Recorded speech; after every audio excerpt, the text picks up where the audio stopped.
Hello, everyone. Welcome back to another week of the LFA. My name is Soren. Joining me tonight is ADHD. It's been a minute. How you doing, man? Good. It has been a minute. It's been a fun week of League of Legends. I think probably for everyone, with Worlds going on, plus all the madness of the giant trade that happened. Well, I shouldn't say fun for everyone. I can't imagine Bo Chicken is too thrilled with how things went this week. Yeah, Um, yeah, but we're not going to talk too much about that though, because we got two teams right in front of us. We have Ember and ID, two teams that have both been looking pretty good, and two teams that we've seen before. It's been a bit since we've seen ID. I believe we saw them week 1 or 2. I don't recall exactly, but I remember everybody saying that they thought this team was going to be awful, but and they did lose when we watched them. I think they lost it. I want to say they lost a Mint when we watched them. Is that who they yes. lost to? I I know don't they remember his have name. It lost is a terrible to team. Mint. They actually lost to Merc. They lost to Merc week They lost, one. They did right. lose to Mint, but that was on week three. We didn't watch that one, but they Okay. did lose to them in Merc. But I remember thinking the game was like pretty competitive, and I was like, hey, this is like they lost, but this was some pretty good gameplay. I think this team is actually a lot better than people think. And now we're into what, week 7, and they are 4-2, which is I think Yeah. probably surprising to a lot of people. So I'm really excited to see where they're at now. I believe they've picked up a new mid along the way that has helped them out a bit. I don't recall who their original was, but I think they're a pretty solid team. And of course, Ember. This is now our third time watching them. Giggle knows that I hate casting this team because it's so crazy. I'm like constantly lost and tripping over myself because they're just all over. They're flanking from 5 different angles every fight. They're constantly fighting. They have built themselves a pretty good record at 5-1. They do have some of their tougher opponents left to play, including ID today. So we'll get to see how that turns out, I think. Yeah, absolutely. And just to kind of, double down on some of the points you made. Yeah, they made that trade. I think it was Zodiac for Professor. So Professor landing on ID. And actually, that was right after week three, which was that loss to Mint. And since then, they have gone undefeated. So they are definitely a much better team after that trade. They seem to be a much more cohesive unit. They're doing a lot better on the board. They're tied third, technically. I think. Right now, third through fifth are all 4-2. So they're still punching to those upper spots. And then for Ember, yeah, they are just a super aggressive team. I mean, we've joked before about how every single time we watch Ember, it feels like there's never time to catch a breath because there's just constant fighting across the board. But you're absolutely right. They have some tough competition coming up. I mean, like you said, they have ID tonight, which is a pretty good team. Again, that's tied third, technically fifth, with head to head, but tied third. But then they have, let me see, Flannel Esports, which is again another one. I think in the exact same category as them, 4-2 coming into this week, and then they also have Final Boss. So that is going to. Oh, actually, sorry, they have Final Boss next week, which will be a tough competition for them, and then they actually have Divine Ascension, who I don't think is. They're in the same fight. They're 3-3 currently, so we'll have to wait and see how that kind of goes going into the last week, but they still have some pretty rough competition. So, yeah, it's definitely a tale of two different teams. One that had a bit of an easier run early on that looks to be having a harder later run. Meanwhile, this ID team definitely had a little bit of stumbling out of the blocks, but is doing a lot better. So I'm excited. I think this is going to be a really close game. I'm actually expecting this one to go three and to be very chaotic if it's anything like any of the other Ember games we've seen so far this split. Yeah, I would say that's a very safe bet. I will say one of the guys to watch out for on ID, I think, is Taunty. Just because I've seen Taunty play in these leagues for a long time. Typically top lane. This I think is the first time I've seen him play jungle. Honestly, I don't really care. I think that guys like this that have been around forever or in the pre-made scene are consistently guys that make it happen. I always bet on these teams, these kind of veteran guys that have been around forever, and I think that Taunty is one of those guys. So I'm expecting ID to come out pretty hot tonight. I haven't really seen them play too much, but I'm expecting them to be pretty good, and I have been a little bit disappointed by Ember in a lot of their games, even though they are winning. Most of them, we did watch that one loss to Flannel, I believe, but Yeah. I think that they're kind of like the 100 Thieves of this league, where it's like they have one strategy. They're very good at it, but if you understand that strategy and you understand how to play around it, I definitely think they're a beatable team. It's just a matter of whether these teams are up to the task of understanding how to kind of beat the Metro flowchart and kind of going blow for blow with them, Yeah. or even just avoiding them entirely. But we will see. Ember has proven me wrong time and time again. Metro is one of the best hands players in the league. I don't think there's too many questions about that. So, uh, with that said, we are into the draft. We do see Azir, Oriana, and Yone bans from Ember. Very afraid of this mid laner from ID, who we have yet to see play. So that should be interesting. The Azir one is crazy to me. I never see Azir in this level. I think we watched it like one time and it looked okay, maybe. On the other side, Gwen, Akali, and Kane. Gwen ban surprising with as much as she's been nerfed. The Kane and Akali are, of course, target bans for jungle mid, respectively, and I think we're going to see those repeated a lot. Yeah, absolutely. Gwen, like you said, very heavily banned. Or still, I think 52% of games, 53 almost, they have been banned. Across the split, I think at this point it is just muscle memory. That or they're still just worried about people picking up Gwen because comfort picks are a real thing. Even if the champion's not in a good spot, you can still get a lot of value if you are just really, really good at the champion. But we do see these ADCs get picked up first. Definitely a high priority towards the spot lane. I know Hyena Blood and VF Lembo are both two big pieces for these teams individually. But also, the big piece here, I don't even know if it is the ADCs, is going to be the support. Silverhammer and Mollywops are the number 1 and number 2, respectively, for assists per game. So these supports are actually super, super valuable. They add a lot to their team and they help, enable their team a lot. So getting a good ADC to pair with them, I think, is definitely a consideration that these teams have to do. So picking them up early, I think, is great. I actually wouldn't even be surprised if we saw some support targeting in the second wave of bans. Yeah, the ADC prio continues in this level of play, which isn't too surprising. What is surprising though is both teams opting for these hard scaling ADCs. I I wonder if the Zeri is a response to the scaling of the Smolder, and they feel like they want to have something to kind of guarantee their late game. Being told by Giggle that these are just both their main champs. These are just hard Hey, uh, picks for these players. So good to know there. Thank you for the update. Milio going to pair nicely with the Smolder, and Evelyn is also just a fallen pick that we've seen forever. It's like yeah. it's like all the AP farming champs plus Kane and whatever AD farming champs are next. Those are pretty much his signature picks, so not surprised there. The Vi pick, I really like. A lot of people don't like this champ too much anymore because she has been nerfed quite a bit because of her presence in pro play, but you can't really change the fact that pressing R on Smolder is really good. So I actually am Yeah. still a fan of it despite people not liking it. And the Lulu, not at all surprising with Zeri either. Classic combo. They already have the engage with the Vi. So both supports going towards these enchanter picks, and I think both are pretty good.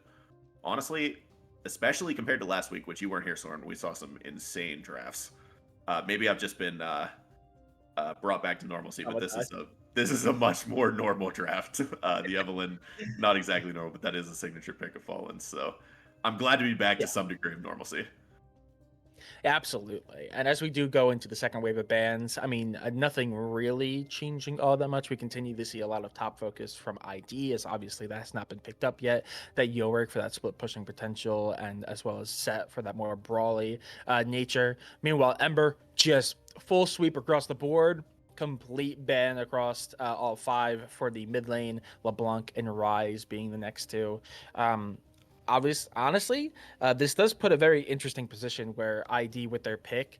Looks like they're going to lean Syndra. I was going to say most of the meta champions that could get picked up here, I think, are in Metro's pool. So even though they're banning away, 5 champions, I keeping Professor on their toes, I actually think it might hurt them overall, as we do see the Aurora get picked up, which I think is in Metro's pool. I don't know if it's high up there, but I think that is a champion that Metro can play. So I don't. And we talk about every time we have Metro on stream. The pool is not very diverse. So Any pickup here early is not amazing for them, but I don't think Aurora is too big of a hit. So I'm just gonna say I absolutely love ID's draft. This is a comp that Yeah, punishes mindless aggression and playing like a complete ape. Aurora is fantastic into melee champions. You even see her get picked top sometimes for that specific reason. And we know that Metro is gonna play melee champ, but I can't even remember the last time I saw him play a range champ. It's like Lissandra, I guess, kind of. So I think yeah. this Aurora pickup is fantastic. It pairs really well with the Vi. I really like ID's comp. That said, in terms of Ember comps, this is one of the better ones, I think. I'm a little worried about their lack of prio for the Evelynn, which can be potentially problematic. But other than that, they have themselves a pretty nice team fighting comp. The Evelynn can look for picks on this area. A lot of times it's hard for Lulu to even react to her kind of assassination attempts, so not too bad either. The Mundo. This is the first pick on the ID that I'm not crazy thrilled about just because they are a little light on CC and the Mundo doesn't bring any of that. That said, it is a good scaling pick into the Ornn, so I think ID definitely kind of wants to play this game a little slower, but Ember does have the Smolder, so it's going to be a slow one, I think, is what I would say if it wasn't Yeah. Ember, but it's they're just going to fight. On Honestly, with this composition, I don't even know. ID might just play to try to nullify that aggression and try to actually stall it out as much as possible. I think this is going to go late. Um, I am worried though about the engage potential from ID because obviously the big piece there is the Vi, and then after that, there's really nothing else. So if Ember can find a way of neutralizing the Vi, or if the Vi just doesn't find the right target, or just doesn't play great, puts themselves into a very rough position in any team fight, that could just kind of be the doom because there's really nothing to follow up that Vi to help out with the CC in any way, shape, or form. I do think the Mundo is going to be good. I actually don't mind the Mundo.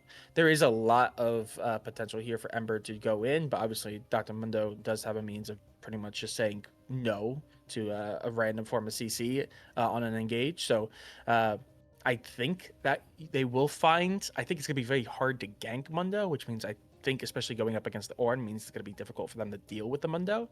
Um, so I don't hate it. I definitely think it's the odd man out, but I don't hate it overall. I do agree. I think ID's definitely won this draft, and I think I like Embers too, but ID's definitely taking the edge. Yeah, I know we have at least one Evelynn aficionado in the chat, so I'm gonna ask him to type it out for us. But I believe that Evelynn is one of the assassins that actually does pretty well into tanks, right? I think it's something crazy like 45% magic pen if she lands a charm right. Because I'm thinking that ID probably wants to have this Mundo in the side lane against the Ornn, where he's just kind of like 4-1ing, and the rest of the team is sitting back and disengaging. But I'm not sure how safe that is against Evelynn Ornn because I think that Evelynn can actually kill the Mundo, uh, whereas a lot of assassins probably couldn't. So that strategy may not be the best idea, even though it kind of looks like that might be what you're looking for on paper. Uh, Apparently, I did just get word from Google that there will be a slight delay, so you're going to get to listen to us talk a little bit about some theory crafting a little bit more. Um, Yeah. Classic Riot crash. We're pretty used to it by this point, but we'll get through it. Um, but yeah, any more thoughts from you, Soren? I'm just kind of looking at the general state of the drafts and trying to figure out where we're going to be wanting or seeing a lot of the action. I think the bot lane, obviously with those two hyperscalers, um, I think that is going to be a big focus. Obviously, like I mentioned before, the two supports, both players known for their assists, very high KDA, subsequent to those really high assists. So I think both of these teams are going to want to be in a position where they're trying to get these ADCs as many kills as possible. And I think their supports, as opposed to literally anyone else, may have the best odds of trying to get these ADCs into a more advanced position early. So I think we're going to see a lot of fighting on that bot side. I think if anything, that is where Ember is really going to get a lot of the value because, like you said, Evelyn is extremely strong and can pretty much just one shot the Zeri, especially once they get to that level 6 marker. Um, and Lulu really can't do anything about it. Meanwhile, Smolder and Milio, well, they don't have as much escape potential. The healing from Milio means I think they can survive, especially like a low level gank from Vi. So I am a little bit worried for ID in that regard because I do think the spot lane is going to be where we're seeing a lot of the fighting of substance. Obviously, the top lane's going to be a wet noodle matchup. It's a Mundo and an Ornn. Any matchup with an Ornn and another tank is just going to be them bonking each other for a little bit. But I think a lot of the actual action is going to be in that bot lane. And I think we're going to see a lot of skirmishing in mid, but nothing crazy. If I were a betting man taking bets. Yeah, normally if I were ID and I saw Evelyn on the other side, I would be saying like to attack the jungle. That's typically how you play against Evelyn is you perma invade, especially with your mid prio that you should have in theory with range versus melee. I definitely heavily favor the Vi Aurora in the 2v2 versus the Evelyn Wukong. That Yeah. said, the problem with that is after all of her nerfs, Vi is actually not a very good duelist. Like she doesn't have to worry about dying to Evelyn, but it's really difficult to actually like kill her now. So that plan is kind of hard nowadays without support from mid.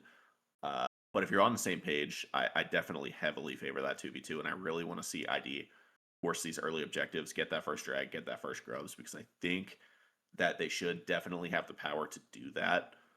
Um, and that's definitely what I want to see from them. Uh, on the bot side, I think I probably favored the Zeri Lulu early over the Smolder Milio, but to be honest, I think that's going to come down to being a skill matchup. So, like you said, I think we're going to see some 4 minutes in the bot. Oh yeah. I don't know how aggressive ID is going to be with it, given that they probably have the scaling advantage. Honestly, I'm not sure about that. It depends on if I can play safe. If she can, then maybe. If not, they're going to have a really rough time. Yeah, I think I agree. I think like I said before, I think with the Evelyn or that Vi in place, I think it becomes a very different matchup in the bot lane. But I do agree. I think that Zeri Lulu. I mean, there's a reason that Zeri Lulu is like a go-to pickup pairing. That's why it's so strong, even after it's been pretty nerfed over the last couple of years. It is still just a really good synergetic combination that can get a lot of value, and it can get a lot of value early.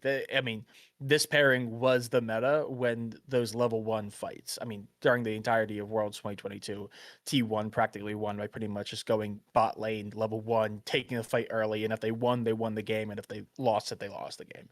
So I think early, you're absolutely right. This Zeri Lulu is going to cause a bit of havoc, but if Evelyn gets in the mix, I think it's a completely different story. But with that being said, I think that's all we got before we get into game number 1. So don't go anywhere. We're going to take a brief break to let spectator delay do its thing, and we'll be back right into the action with game number 1. We'll see you in a minute.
Alrighty, everyone, we are getting underway here. Game number 1 between Ember and ID. We're getting to the later stages of split number 3, so every game and every matchup matters.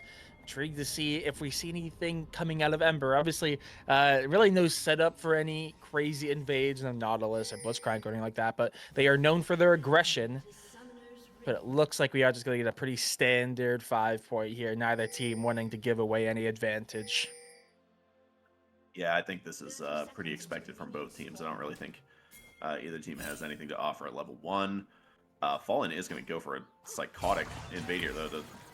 Okay, what? He's going to get out. He's going to get out. I don't think it's going to matter, ultimately. I would really like to see them push aggressively to not let him back, but he's going to be able to get it off, so it's fine. That's actually advantage for Ember already. That's a nice little word they got for themselves there. On that Raptor Yeah. kit, always a good one. Pretty much gives you full information on where the jungle starts most of the time. Yeah, absolutely. Especially as they were both able to just back without any issues or giving up any time. So that is a massive win for Ember. They get that information. It will give them the fact that the spy is going to be starting on red side. So they will actually get the Oracle so that they break that ward. But with campus coming up in just a couple of seconds, I could imagine that they have a pretty good idea of where the Vi is starting. So even though it's been dealt with, that's still some good information to start early. Yeah, I think they can kind of intuit that one. I'm pretty sure they know where I think the you need a starting. PhD for that. Yeah, that is some good information, though. I don't think it's terribly surprising that we see this Vi and Evelyn both pathing towards the bot. Pretty much what we would expect. Hoping that we see some defensive vision on the side of Ember to kind of protect this Evelyn on her early clear, because she is very, very weak until ultimate, and I already see a blue ward down for Ember, that red buff, which is a nice little ward, kind of exactly what we want to see. And we do see that Aurora has managed to use her cryo to place that ward on the Evelyn's Raptors, and that is going to give some nice information as well. So both teams playing the vision game quite well, in my opinion. Yeah, absolutely. We did get a glance down at the bot lane, and it does look like, while it's very close in CS, obviously really nothing separating the two. The pressure, it does look like it is leaning towards the Seri Lulu, as they were pushed back a little bit there, Ember that is. But it's still so early that not a lot to split them, though Professor is going to take a bit of a chunk damage, but I think overall that trade ends up pretty neutral as they go in down on the bot side. Yeah, good trading from both teams so far. I like this from everyone, actually. I think Professor is retaliating back pretty well. I think the Zeri Lulu is also fighting back against that initial play from the side of Ember in the bot lane. And yeah, I like what I'm seeing from both teams. Metro going to go in, though. He's going to get chunked really hard here. And that is going to be first blood over to Aurora just like that. I thought Metro overpushed. I'm like, maybe this guy knows something I don't. But yeah, he does just, in fact, go down. And Hyena Blood is going to spot out this Evelyn. He knows where she started. Going to be able to E out pretty easily, get a nice little W on the back end of that. And yeah, that's an easy first blood for the side of Professor. Yeah, I mean, that just spells, I don't want to say doom yet, but that is definitely not a great start. Obviously, we knew that Aurora was going to have a bit of an advantage, but getting that kill so early is definitely going to become a problem point for the side of Ember, because having a strong mid lane, or at least having a mid lane that is even, is massive and definitely helps out with early to mid aggression. So the fact that they're constantly going to be worried about that, not amazing for them, as Metro seemingly just wants to continue to take the fight. Is pushing Professor under their turret, but I don't know if they're going to get anything really crazy, especially because, yeah, they're going to just pop pot. They still have those to play with. They might lose a bit of CS, though, but I don't think that's crazy, seeing as they're ahead right now. Yeah, this mid lane is going really well for Professor. He's going to be able to catch that whole wave, and as you can see, he's already got himself a nice 10 CS lead. Not super surprising given the nature of the melee versus ranged matchup, but one really small thing that I want to point out is just in terms of the quality of the gameplay is that this is very high compared to last week, because one of the things that I really liked that I saw was that bot lane Crab was going to be like kind of a skirmish point, but Taunty actually just gave it up and conceded it. He saw that his mid laner was chunked from the previous 1v1 and just goes and takes the other one instead of fighting with no prio, which in my opinion, is evidence of a team that is communicating. His mid laner is telling him to leave, and he's getting it done. But in the top Oh, lane, it's close. He takes a turret shot, though, and that kind of evens it up a bit. The Ornn does have a bit of a farm advantage in the top lane as well. This is going better for the Ornn than I expected, oh and my. oh my god, it's just that easy. Level 6 Aurora puts down the ultimate and manages to take another kill from Metro. That is an 0-2 Wukong. It is going to get really bad really soon if this doesn't stop. And it looks like Professor is not wanting to put the brakes on at any time soon, as we do see that Dark Seal was picked up, already having 2 stacks.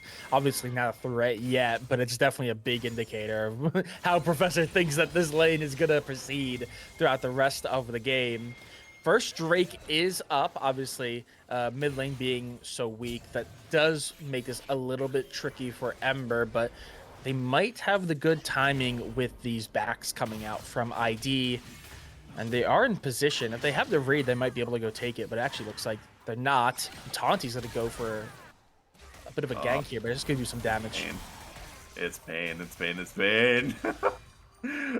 This is really tough for Metro in this one, and Ember is not the kind of team that I would expect to perform well from behind, but to their credit, I don't think that Metro is going to stop fighting. I think he's going to keep doing what he always does. Maybe when he gets 6 here, he'll have a little bit of a tempo play, but his health bar is already so low. That's going to be really challenging to look for, and while we're watching this beat down in the mid lane, Taunty is managing to take this dragon. So that's going to be a nice little pickup for ID, the reward for the mid lane dominance. Yeah, and this is kind of exactly what we talked about, you know, in the draft lobby about like how this should go. Professor, What did I tell you? Here it is. Here it is. He gets them. He gets it done. He manages to use the tempo with the Aurora ult down. Taunty is probably going to look for this. Oh, he actually cancels the Q charge. I think that Metro is actually going to get out here. The Fallen Charm is going to connect on Taunty. Yeah, and Taunty is certainly going to go down here. Metro ease away just to play it a little safe, but the Q over the wall is going to be enough, and Taunty is going to go down. And just like that, it's evened up. Yeah, that is huge. And the big thing is both kills went over the Metro.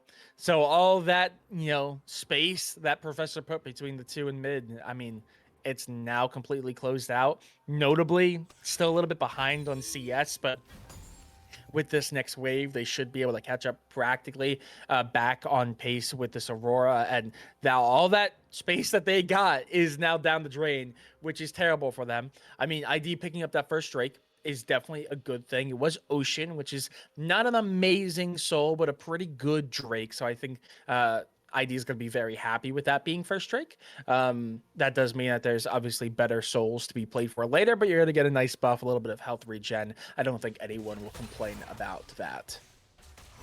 Yeah, I swear Metro was listening to me. That was nice. He obviously knows better than I do, but he manages to get that done, and he gets 2 kills for his trouble. And suddenly, all we're really looking at is a 10 CS deficit in the mid lane, and Metro is just immediately back in the game. And plus, you have to think, once he gets that Triforce, maybe these 1v1s are going to be a little bit more in his favor. Yeah, absolutely. And those Dark Seal stacks are obviously gone, and the Dark Seal item is actually just kind of picking up dust at this point, because you definitely are imagining Professor's not going to be nearly as aggressive or try to go for as many kills, because now this Wukong is firmly online. And the Evelyn has actually been showing a lot of presence there, but it does look like there's going to be a possible gank here. Taunty counter jungling. Okay, it's not going to go for the gank, just take the camp. Yeah, this is pretty free when the Evelyn does do a lot of work onto the Mundo there. If nothing else, she's going to force him back. I think the Professor is going to go down here, and wow, he actually turns it around just like that. That is crazy. The Ornn is going to connect. Let's see if it's enough for Fallen to be able to clean this up. I think that Fallen does not have ult still, and the Mundo is healing. I think he's actually out with the Ghost. The Charm is not going to be enough unless he manages to land it, and he does! The turret is going to clean it up, though, so it's a 1-for-1 at the end of the day. Jungler for top lane. Any kill onto the Evelyn is nice, but she is conceding all of her bot camps for this. So at the end of the day, I don't think that's worth it for Evelyn at all. She is going to come back and find these camps gone. Meanwhile, Taunty is just going to turn around, full clear his camps, and find himself a nice little lead despite the kill disadvantage. Yeah, absolutely. And notably, that kill did go over to the Wukong, Metro getting a third. Has caught up on levels with that, but is still behind on CS. Meanwhile, the Field of Warfare did go over to Ember, so that is something to keep an eye on, though ID, yet again, do have the advantage when it comes to jungle objectives. And obviously, I think the turrets are still a little bit too early to call, though, or to get a lot of damage onto that top tier 1 for practically free during that reset from the Mundo. Yeah, and we continue to watch this mid matchup. Alt's traded there. Aurora using it defensively. She doesn't want to take the chance on the third. There have been what, 4 solo kills in mid lane this game, or something close to it. Yeah. Yeah. 2 for each. I think there's a little bit of jungle help, but this grunt fight is going to be going down. I don't think that Taunty knows the status of Evelyn ult, so I think he's maybe a little bit hesitant to pull the trigger on this one, and that is going to be all of the Void Grubs going over to Evelyn, which is a nice little pickup for Ember in exchange for that earlier drag that they gave up. So objectives looking pretty even. Gold looking relatively even. About a 1k gold lead over to Ember, which, given the start of this game, is very surprising. I said at the beginning I didn't think they were the kind of team that would be able to come back, but very quickly they have proven me wrong. So really nice from them. Meanwhile, Fallen's going to fight over these grubs. I'm not sure that he's going to like this fight, though. I think Taunty is just going to beat him up. Fallen forced to use the ult out, and that is going to be sufficient, but he's going to lose his ult for that. Taunty as well. So they're going to go back in for a fight. Much, but they're going back to fight over the Raptors, but we're not going to see it because of the goofiness in the top lane. Meanwhile, we've got the 2v2 in the mid lane. Professor is probably going to be able to clean up Fallen here, and Taunty is going to go down on the other end. Now, both mid laners finding themselves on opposite ends of each other, trying to get out. Professor is able to do it for now, but not before he takes a beating from Metro. Top lane also scrapping as Yoshi is taking a bit of a hit from the Mundo, but at the end of the day, the W is going to be able to trade back pretty effectively. And at the end of the day, I think both teams pretty much get what they wanted, only really losing out on a little bit of health in the mid lane from Professor. Yeah, definitely helps get Professor a little bit more advanced, especially as that Wukong is now 4-2. Metro is definitely finding foothold in this lane. No clear advantage, I say that. The ult comes out and another kill comes through. Metro with his 3rd solo kill. The Triforce completed the ult enough. No turret is going to dissuade him, and he is going to get out. We'll see if Taunty catches him on the back end. Lulu is collapsing as well, but he's just going to get the recall off. And that is going to be a huge win for the side of Ember as they now find themselves with a significant gold lead. Yeah, no, and suddenly this entire mid lane is flipped on its head, and call me a fool, I thought all the fighting was going to happen on the bot lane, and not a lot was going to happen on mid, and the exact opposite has happened as, I mean, Fallen is going to find this Yoga is very baited here. Yeah, he's down. Just gone. Yeah, I think that was a pretty easy read, but we do now have to think about this Drake, because obviously Evelyn showing a lot of presence up on the top side means that there is room for Taunty to go for this Drake, though it might come at the cost of a top tier 1, and Metro is still around to do a little bit of fighting. This is a bad Drake fight, by the way. They're going to lose. Taunty does not have an item, and Evelyn does. But we'll see if this area is able to get a nice chunk on the smaller here before the fight happens. I think that's really the only way they can win. I think ID is kind of flexing here to dissuade them, but if Ember collapses here, I'm pretty sure they're going to win. Evelyn does have the ultimate to secure this. Pretty much nobody can outsmite Evelyn, but they are going to give it. Yeah, it looked like the players just weren't really in Hyena Blood's just dead, like the way the fight was going, but I think Hyena Blood is going to be forced to flash for now. Yeah, I don't like that ID is chasing. I think they are going to get it in the end, though. This is really lazy backs from Ember, and they're going to pay the price for it. Mollywops is not able to get anything done with the ultimate, and he's going to go down as well, I think. The flash is going to get him out for now, but it's not going to be enough as the Aurora ult is going to clean him up, too. That was just really lazy play from Ember, I think. Yeah, especially as a collapse there. Or honestly, I really think that if Lambo and Mollywops just try to survive for what they can, but don't back all the way to the lane and allow time for that mid lane and that jungler to collapse, I think it's a very different story. But because they run away, I mean, the moment the collapse came through, the ult used aggressively. Fallen is able to clean it up. I wasn't even saying anything because I didn't think he had it. The ultimate from Metro is going to buy him a bit of time. We'll see if he's able to get out. The ultimate is cooking. The Q is not going to connect from Vi, and I think Metro is out here unless they're willing to do a crazy dive, which they are not going to be able to. And Metro is out with his 100 gold bounty. Yeah, absolutely. And I mean, after that last little fight, pretty much ID got everything they wanted plus more. Ember just not taking the fight, even though they have the advantage. We do see Otacon, at least the pit has spawned. Notably here, with Ember having defeated Warfare, these turrets being really low on top and bot are very, very concerning. Obviously, ID have the advantage when it comes to major jungle objectives. Actually, is tier 1 going to fall? Okay, ID get that turret. So it just comes down to the jungle objectives, which ID have the advantage. So ID could still take the feats of strength here, but Ember, obviously, I mean, are still in a better position, 25k gold to 24, so they still have about 1,000 gold difference in their favor. So they can still turn and fight this, but they're going to need to find these next couple major jungle objectives, including this Rift Herald, which has already been started. Yeah, that was a nice little lane swap from ID, putting their bot lane in the mid a little bit early. Typically wait for the bot towers to go down before you do that, but they're going to go and pull the trigger early.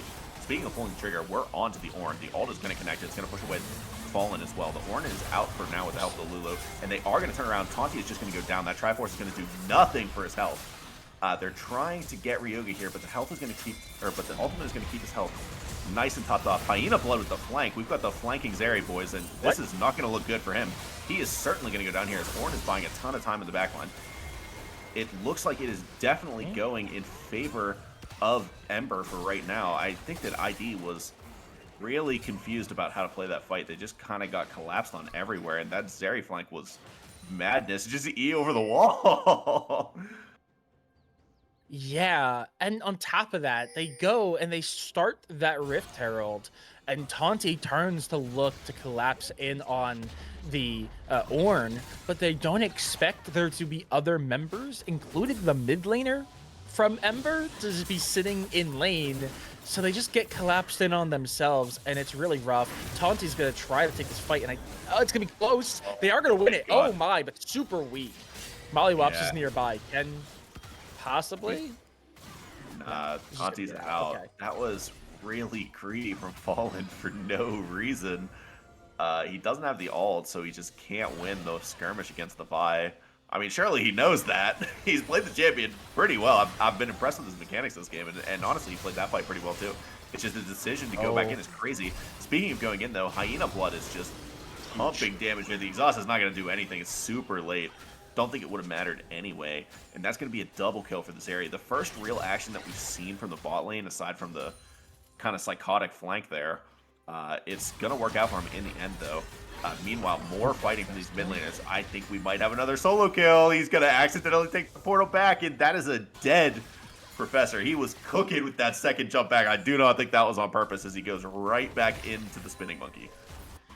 Who let this man in the kitchen? He might be cooking, but it's not anything good.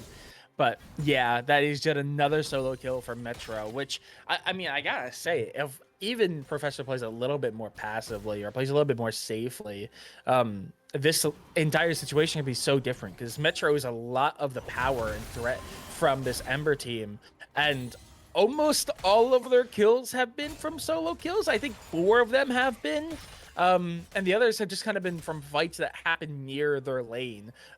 This Wukong has really not really roamed all that much. I mean, they got like halfway to Dragon Pit and then backed away because they realized the bot laners were dead, and that was really it. So pretty much everything's just been happening around Metro, and Metro's either just solo boloed anyone that he comes across, or is just taking the opportunity to get kills when they appear in front of him.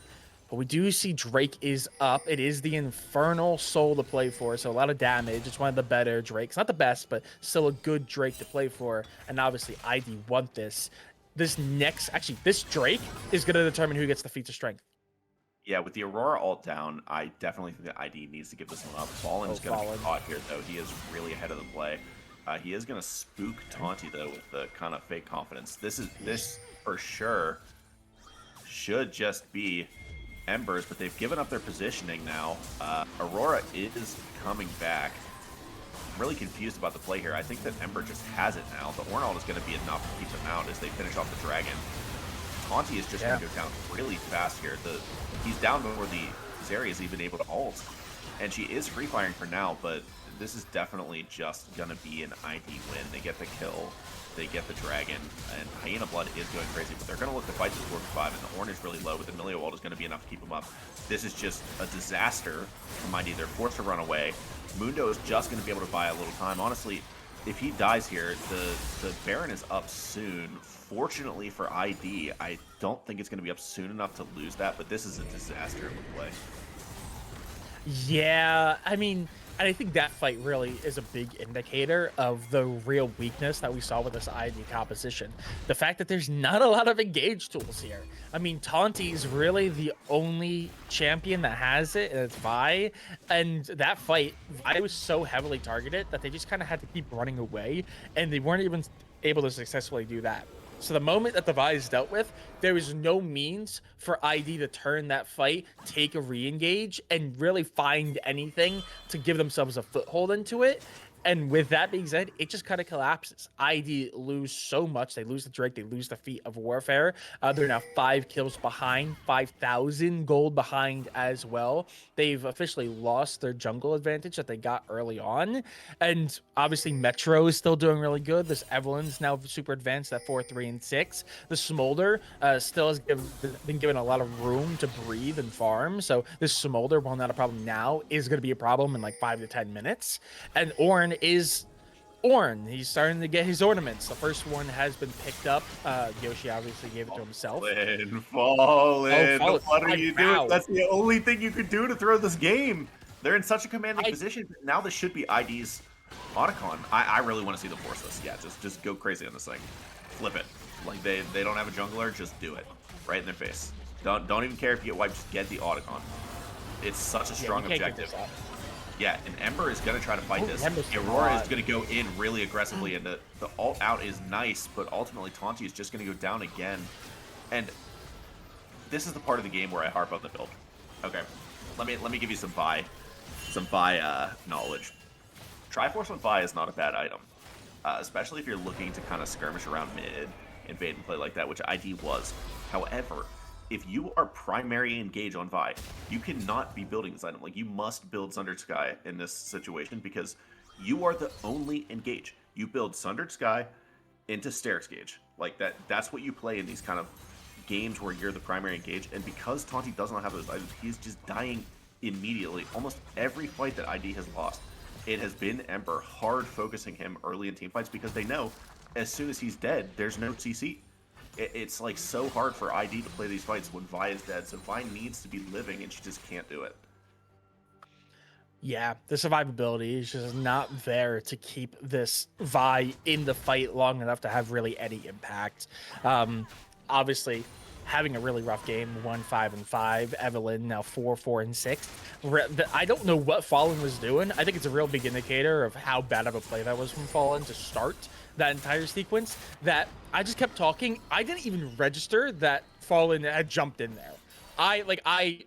Fallen just died, and I had no concept of what happened because I was finishing a thought. But still, Ember, because they are so advanced, are able to capitalize, find a kill, and then take the Otacon. So now they obviously have that Infernal Drake. They have used the Rift Herald. They have an Otacon now. And they have the Void Grubs, which are going to help with the sieging, which is already underway. In the process of that last fight and in the wake of it, ID have lost all of their exterior turrets. They only have their base left. So they have no control of their jungle. They have no control of river. They have practically no vision in their jungle as well, which is, I think, the scariest part. Because right now, Ember could be anywhere. So I definitely want to see at least ID get a little bit more control and a little bit more vision somewhere on the map. Because right now they have none. Yeah, we have this Drake starting, and that is going to be Evelyn in, but the Lulu is going to save him for now. The Evelyn ult is going to do a ton of damage, and there's 2 down to the Smolder already. This is certainly a winning fight for Ember. We'll see what happens on the back end here. That is the triple kill. The Ornn is a little bit late to this. The Mundo is next on the chopping block as he is cut down, and that is going to be a huge Ember win. Just like that, this game is completely blown open, and yeah, that's going to be the dragon. And yeah, it's It's rough.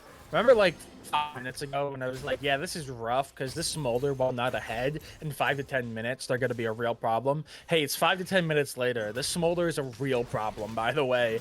And with those kills, they're going to be able to take some of the interior turrets, at least 2 of these tier 3s.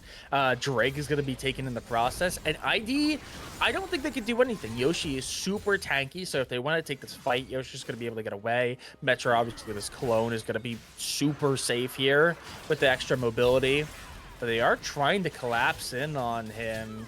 Though, look at Oh the my damage. God. Okay, the Is polymorph. gonna, yeah, that's gonna be Oh, enough. jeez.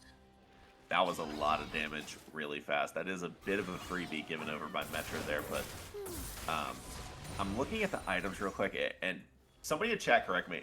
Did Mundo build the Heartsteel second item? I'm like certain he built the he With only built the 28, Warhawk. yeah, I'm pretty sure. He built the Warhawks first and then the Heartsteel. I'm choosing to believe that I missaw that. That can't be that. That can't be real. By the way, Warmogs does not work without more health. Like you must buy other health items. So that is crazy. But I do think that High-level surely at this tactics. point, yeah, I would say at this point Mundo should be winning the side lane. But this Ornn has 3 items. He's got the ornaments cooking. He's level 15. Gonna be level 16 soon. Yeah, this is quietly been a really good game from Yoshi. Yeah. So really nice from him as well. We haven't talked about him as much. If I was every member of this game that wasn't mid lane, by the way, I would be so mad at my mid laners. These constant solo kills would drive me nuts.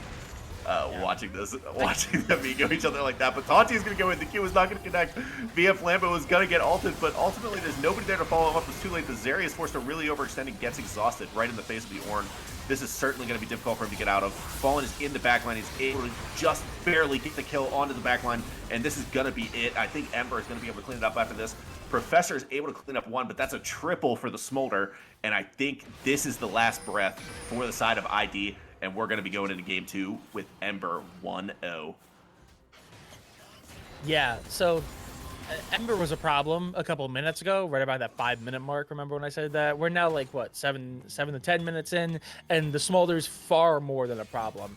The Ember is a tiny walking threat and a boomstick across this map. Obviously, yeah, that upgraded Infinity Edge is certainly helping, because again, that's 1,000 gold worth of stats every ornament, and that Smolder's already super advanced, 10, 2, and 4. Well over 200 stacks now, probably close to the 300 after the last couple fights. Yeah, ID are gonna survive. I as got a they are playing little this little super- excited there. They're not done yet, but Yeah, we'll see if they're Professor playing is able super to get. safe. That is Oh, a 1,000 no, gold shutdown, but I don't think he's gonna make it out of this. Yeah, They Metro is gonna They go don't in. win this, right? Oh no. No, okay, Metro dies. No, Okay, if Metro doesn't die, then no. oh, Yoshi, just no way, Yoshi, no way they. He gets the camp with the Sunfire. That's really funny. Okay. Uh, Okay, so that is massive. That's 1,000 gold plus whatever Yoshi had. I think Yoshi had a yeah, Yoshi definitely had some sort of bounty. I just don't know how much. But I mean, there's such a big gold gap right now. It's about 6K. I don't think was. Ember's all that. It I don't was think like they're all that 10K. It worried. was like 10K. They cut it down by like 4K with that play. Yeah, but at the same time, they now have gotten that whole mid lane cracked open so wide that they have minions shooting at Nexus turrets. So even though they lost a lot of gold in that process, I think even with those ornaments, the upgraded boots, I think there's still enough in favor of Ember that's non-gold. I don't think Ember are that worried about those shutdowns going that way. I think they're very happy for the positioning they got out of that. As Fallen just steals away the blue buff, yet again, just denying more and more from ID. And it looks like right now we're just kind of waiting for one of these two teams to make a move. Are they just gonna fight on mid? They're just gonna go for a fight for nothing? No objective to fight for? Okay, they're back away. By the way, the fact that Fallen went for that is psychotic. Like he's just risking the game for no reason. If Lulu polymorphs there and Viking's over the wall, he dies. but He's got the confidence. No one's there. He gets out. We're chilling, and here he is once again in the enemy backline, invisible. This is going to be a humongous face check from Taunty, but the Million Ball is going to give it away. Fallen is very behind enemy lines, but he's spotted by the Fallen? sweeper. He is very caught out here. Okay. Just barely not able to get targeted by the Vi ult. Able to get out just in time. Once again, incredibly risky, but he does manage to get out. Yeah, was that the Triforce upgrade? I didn't even notice. Everyone also got the upgraded Rabadons, which is very, very scary. So it That looks like is we a have a fight huge- brewing for Drake. That was a nice smolder ult, but it's not enough to give him the confidence to go in. Fallen is going to get Fallen? really chunked here. He's going to be able to heal that out passively. Meanwhile, the Ornn ult comes through. Ryoga getting chunked out really quickly. Taunty in the backline, getting murdered by Metro. This is a messy one as Zeri is able to still free fire. I think she's actually going to be able to clean this up. Oh? The exhaust is going to do a bit, but not enough. The Zeri is still firing, but ultimately it's going to be Fallen that comes out of this alive. Somehow Silverhammer the last alive. That was a messy one, but Ember gets it done. I don't think they're going to be able to end. They're going to go for this third dragon instead. I mean, I think they can end if Fallen just goes mid, right? It's just Lulu. I don't know if they have. I mean, yeah, they might actually. That might just be a little bit of a throw. I don't think it's going to matter. I don't think it's going to matter as Silverhammer is going to probably go down to Ornn here. Man, I can't believe how much damage Ornn does. That's So crazy. what is happening? Just what is how is Silverhammer? What is Yoshi? What just happened? Did they just miss every skill shot, and because of that, they're not gonna get the kill? They're barely gonna get that in him, and I think Yoshi dies here. What just happened on my screen? They just wanted to make me look like an idiot. I called the end of the game. They're pissed about it. Just they heard me talking shit at the beginning of the stream. They're like, "Oh, Anthony doesn't like us. We're just gonna do everything to make him look like an idiot." And they've closed the gold lead now to 4K. I mean, Ember should still win this. Like, don't get me wrong, but what are we doing? Okay, Professor is just dead again. Oh, they barely survive. Barely. Yeah, Wow. just barely able to get out of that. I'm surprised the Smolder ult didn't hit him there. That ability is smaller than I realized. It does damage if the side part of it hits, right? Like, it just does extra damage if the middle part hits. Yeah, I'm surprised that didn't connect. Taunty is going to find Metro here, but that is a level 17 monkey. He's able to walk out for now. The TP is coming in, but this Baron is long gone. See ya. Metro is looking for the big play here, but they're not going to walk in with the Baron already down. So we're just going to have to settle for the TP bait here as the rest of the team is here to collapse onto this Ornn. Nice job baiting out this fight, though. The Ornn ult is going to be able to connect here. Surely this is the end of the game. The Zeri ult comes down really fast. Taunty is just left alone, but he's out for now. The Zeri is free hitting, but it's not going to be enough, as ultimately she is going to go down, and the Mundo is trying to buy as much time as he can, but Aurora is just going to get humongous damage from the Smolder, and that is definitely going to be the end of the game this time. I hope. I'm praying. Please make it the end of the game, as that inhib is going to go down, plus with the Baron and the Grubs. They're taking their time, though. They're going to take every hit inhib, make it a clean one. Professor is going to look for the Smolder. He's going to miss every ability and get cute and die. Okay, on to game two. On to game two. Yeah, and this does feel like a game of what ifs. I think you hit the nail on like the head there of what happens if all those solo kills don't go Metro's way. What if Metro just doesn't get? I don't want to say fed, because it's not like they just like threw lives away. They were taking engages, but the engages didn't work. And over time, they stack up. I think when they were 6-2, I think 4 of those kills were solos from Metro on that Wukong. So if they don't get all those extra kills, they don't get all the extra gold, they don't completely kneecap this Aurora, what happens? It's possibly a completely different game, because fighting for objectives is a lot more difficult. Evelyn continues to kind of struggle as she did earlier into the game, trying to find any room to breathe. And if that happens, this so easily could have gone ID's way, because they had everything that they needed. And even when they were a little bit behind, Ember was still making mistakes. I look back at that fight for that Drake, the second Drake, where they put a little bit of pressure and puff out their chest a little bit, and push back Ember. But Ember, if they just collapse in, they win that. But because that doesn't happen, ID take an advantage where they really didn't have one before. So if those kills don't go the way mid lane, who knows what happens? It's a completely different game. But man, the moment Metro started getting ahead, the the snowball, it just kept getting bigger and bigger and bigger. And soon it was just too much. Even when they were closing the gold lead, they never got it below like 4,000 gold. By the end, it was about a 10K gold lead again. So massive win to Ember and a bit of a statement game as well. Yeah, we got everything in that game. We saw Metro get solo killed. We saw Metro get some solo kills. We saw Fallen get caught out in no man's land. We saw Fallen clean up insane fights. We saw Yeah. some action in the top lane with trading grass procs as expected. We saw both bot lanes scale up until ultimately Smolder proved to be the better scaling bot laner. I think that this game was actually a very high quality game by draft standards for the first 15 minutes. Solo kills aside, this was a very well played game from both teams up to that point, I think. Yeah. And then it just blew open out of nowhere, and ID just had no ability to make the game work. We even saw that like kind of free pick on falling around Otacon. It looked like ID had a window to come Yeah. back into the game, but they're just so weak, like statistically, compared to Ember that they just lose the 4v5 anyway, with the assist from the Otacon. So it was closer than I think the gold indicates at the end of the game. I do think that ID had avenues to win that game. I don't think that they need to overcorrect or anything like that. But man, Yeah. these mid laners gotta chill. They gotta chill. That was crazy. Solo kills back and forth. It was great Yeah. for us though. We love watching that.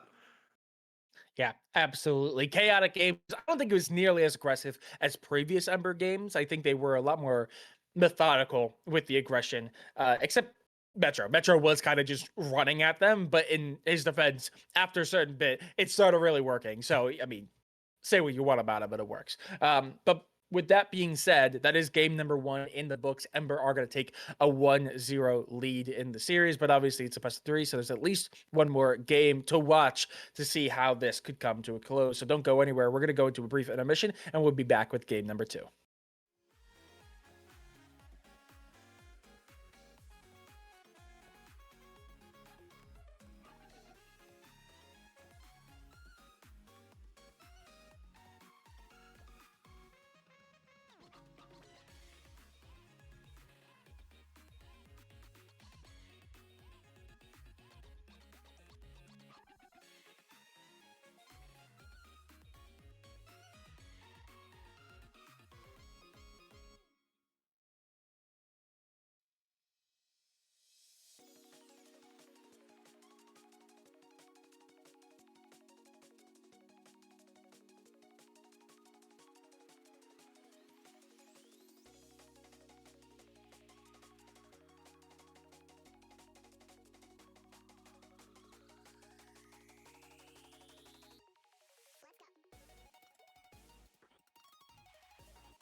And we're back. Game number 2. Obviously, we have draft phase underway already. It is a fearless draft system. So, as we've seen throughout the entirety of the last year of fearless draft, the bans don't change all that much. Actually, in fact, this time around, there's no changes whatsoever. And B1 Jinx, who could have ever thought?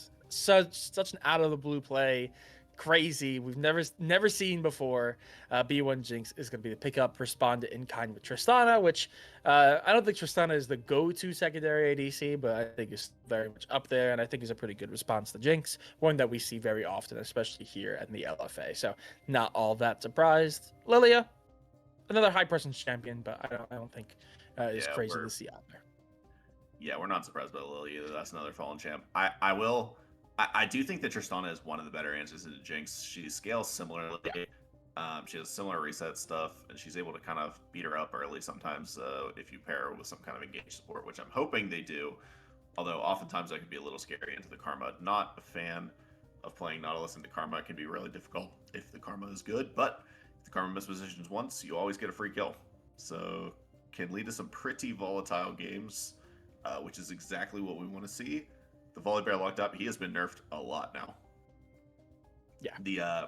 The first round of nerfs, kind of nothing. Second round of nerfs, definitely something. This champion is not what he was, but he is still a really easy to execute champion that is good at what he does, which is fighting people early and getting those early objectives and getting those early ganks off. So ultimately, he's still able to do what you draft him to do, but he is just a little bit on the weaker side, and he does pair very well with the Karma. So I think I'm okay with it, but into the Lilia, it can be pretty hard. She does kite him really easily, especially now that the Cosmic Drive build is much, much weaker, especially in the jungle. So he's going to be missing out on a lot of that movement speed to kind of chase down the Lilia. So I'm not expecting this jungle matchup to be very favorable towards the side of ID, so I want to see something strong elsewhere on the map for them. Hey, you said you haven't seen Metro play a range champion in a long time, maybe Lissandra, but when was the last time we saw that? Hey, There it Metro is. must have listened as we do see I that don't even think Lissandra. that counts. I don't even think that counts. That's a melee champion in disguise. That's like calling Swain ranged. I mean, come on. It's like it's the same That's fair. thing. Just occasionally you want to attack from range, and that's it. Uh, That but yeah, is fair, but Ben's continuing to be the exact same as what we saw before. Not too surprised. Obviously, top lane still hasn't been picked up from Ember. Mid lane still hasn't been picked up for ID. So I'm assuming, unless something crazy has changed between game 1 and 2, I'm imagining this is also going to be another mid laner. I'm assuming that's going to be a top laner on the blue side. Actually, Morgana has been growing in more and more popularity over the last couple of weeks. Um, we do see her get banned, and that is a change up, but Yorick does end up being that B5 ban. So nothing crazy over from ID. Small change up. Does make me think, what was previous ban? I don't know what the previous ban was for game number 1 for that R5, but I know it wasn't Morgana. Morgana is a strong mid laner, but oh my god, does Ember hate Professor? Like, I do not know what this man did to them. It is insane how hard he is targeted. He must be like absolutely carrying all their games for them to do this. And previously it LeBlanc. was Okay. LeBlanc. Yeah. So maybe we'll see the LeBlanc. I think that's a good pairing with the Volibear, actually. Maybe not the most synergistic with the Jinx comp, although it can set up for easy resets. So I kind of want to see it, to be honest. I hope they go for it. The Thresh, never really the most inspiring pick to me, especially when they already have the mobility on the Tristana. They have a super mobile team. The Lantern's not really that high value. I would have much rather seen pretty much any of the other engaged sports, Rail, Leona, Nautilus, any of those are better, I think. But at the end of the day, Thresh is Thresh. Everybody knows what he does. He's pretty good. So not the worst way is going to be the lock-in mid, it looks like. And that is a champion that can carry. I am really worried about the damage profile of ID right now. Okay, that fixes it. That's better. I was gonna say if that's Mordekaiser, that's way too much AP. But Aatrox is gonna come onto the Rift, and I love this champion. I'm so glad that I finally get to cast this champion. This is my favorite champion to watch in pro play and competitive in general. He is so fun, and I think he's so fair. He's just an awesome champion to watch, and I can't wait to see it. Yeah, absolutely. It's going to put a lot of pressure on that top lane as well. Aatrox, a very aggressive bruiser, to be operating up on the top side definitely makes ganks very, very viable. Which, again, like you said, Volibear, after some recent nerfs, has been taking a bit of a hit, but is still good for those early aggressions on early ganks, as well as taking those early fights for objectives. Okay, and it's gonna be Ambessa, so that R5 is Ambessa. I think is a pretty good response. I don't know what that matchup is, to be completely honest, but I imagine it's close to a skill matchup. Yeah, I would say it's a skill matchup. I would typically tend to favor the Ambessa because it is really important that Aatrox is landing in his sweet spots, and obviously Ambessa's dancing around like crazy. It can be difficult. Yeah. Okay. Um, I think I do favor the scaling of Ambessa as well. All that being said, this is very playable for Aatrox. He certainly can space her out, and especially with some assists from the Volibear, they can get snowballing really quick, and suddenly it doesn't look like that at all. So this is a good one top. I love both of these champions actually. I hope we get to see top lane a lot this game. We saw the action mid last game. I'm hoping to stop this game because these champions are awesome. And I think both these team comps are once again pretty standard. I wouldn't really give the edge too too much either way. I think both these comps are good. Lilia is another champion that's been pretty nerfed over time, but she's just been a competitive staple for so long. She's really strong in this tier of play. Lissandra, really easy to execute champion that sets up a lot of easy plays, especially with the Ambessa. You can just go for Lissandra plus Ambessa dive plays, and then suddenly the death sentence is not all that easy to miss. So yeah, I really like both comps actually. I don't think I would give it one way or the other. Yeah, I agree. I think both of these are actually really solid. I think both very clearly know what they want to do. A little bit more engage heavy from Ember, obviously a little bit more passive from ID. But notably, the thing I really do like is that they saw how they struggled with engaging in fights in the last game with just that Vi being kind of the key piece that just kept getting targeted. And they say never again. Obviously, that Volley, the Hui, the Aatrox, Karma also can have a little bit of entry, not entry, but um, a little bit of engage there and some CC to help build off of. So there's a lot more viable means for this team to enter fights. So I really like this composition. It's a lot better than the last one. I think this is gonna be rather close. I maybe I'll say it again and I'm completely wrong. I think this one's a lot more of a safer pick here, but I don't think there's going to be a lot of fighting on mid. Obviously, Lissandra and Hui is going to be a lot less of aggressive lane than the Aurora and the Wukong, which looking back on it, I don't know what I was smoking when I said that that was not going to be an aggressive lane, but this one should be a little bit more tame. Bot lane, I think, is going to be very similar, where they might have a little bit of skirmishing, but again, both are pretty good hyperscalers, so I'm expecting not a lot happening. Maybe a little bit of poking, prodding if there's some good ganks that are available, but they're gonna start popping off later in the game with not as much fighting. I really think this top lane, obviously, two tanks are wet noodle fights, but here we have two much more aggressive top laners, and I'm expecting, and both can be real powerhouses, especially in the mid game. So I would not be surprised if the junglers obviously were fighting back and forth and trying to put one of these top laners ahead to help give them an advantage in the mid game to help, with those Drake Pit fights and those Rift Herald fights as well. Yeah, I got some advice a while back from a pre-made coach I had where he was telling me when I was jungling, he was like, Anthony, if you never know what to do, path towards the melee lane. If there's two melee champions in a lane and they're both the opposite damage profile of you, just path towards them. I want to see both junglers path towards top this game. I want to see them try to get their respective top laners ahead. I want to see skirmishing over the grubs. I think grubs are incredibly high priority this game. Both Yeah. teams, I think, have excellent siege with Jinx and Tristana. So I would really like to see that from these junglers. And I want to see a lot of fighting. And I think that these are two comps that are going to facilitate that. Yeah, absolutely. But with all that being said, that is going to be it for the pregame of game number two. Obviously, we are going to send it to a brief intermission, allow spectator delay to do its thing. So when we get back to the action, it's going to be game number two. Do or die here for ID, wanting to send us into game number three. But with that being said, we'll be back in just a couple of minutes.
Game number 2, do or die here for ID, as it's already 1-0 for Ember here. ID looking to finally get a win on stream this split.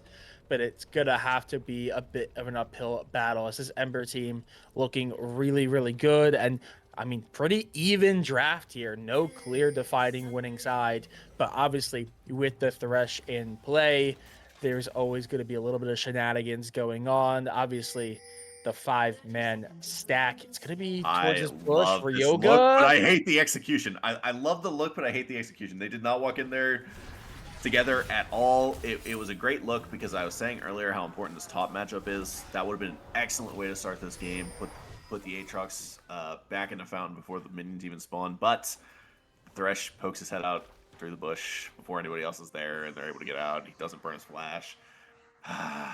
It was close. It was close. I Yeah. always want to see these supports commit their flash to that play because if Thresh is able to trade flashes with the Aatrox, that is so worth it. That is so good. But he plays it safe. He throws low from range. He misses, and nothing happens. At the end of the day, all it's going to cost them is a ward on their Raptors. So no harm, no foul from Ember, but a little bit of a missed opportunity there that I'm kind of disappointed by. That being said, minions are spawned and we're ready to go.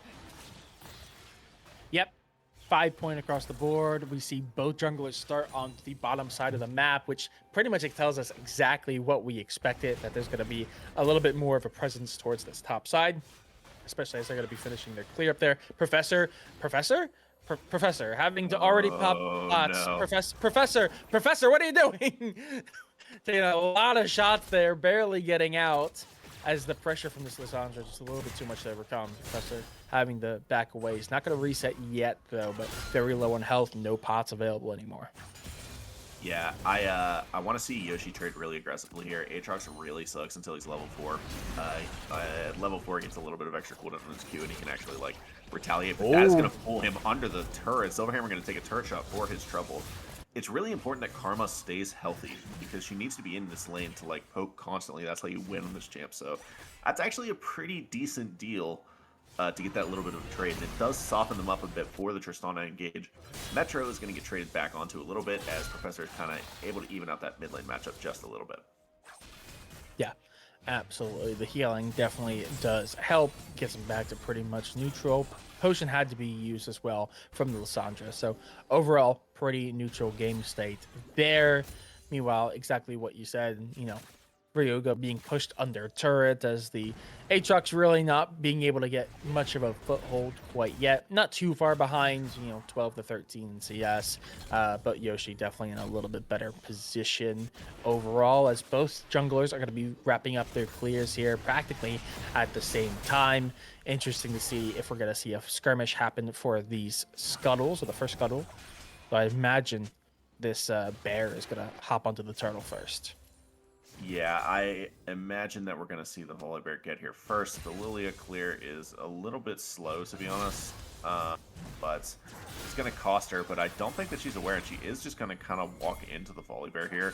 The crab is already gone, though, and with this mid prio from the way, I think this should probably be a double crab for the Volley Bear. I guess the bot prio is going to dissuade him for now.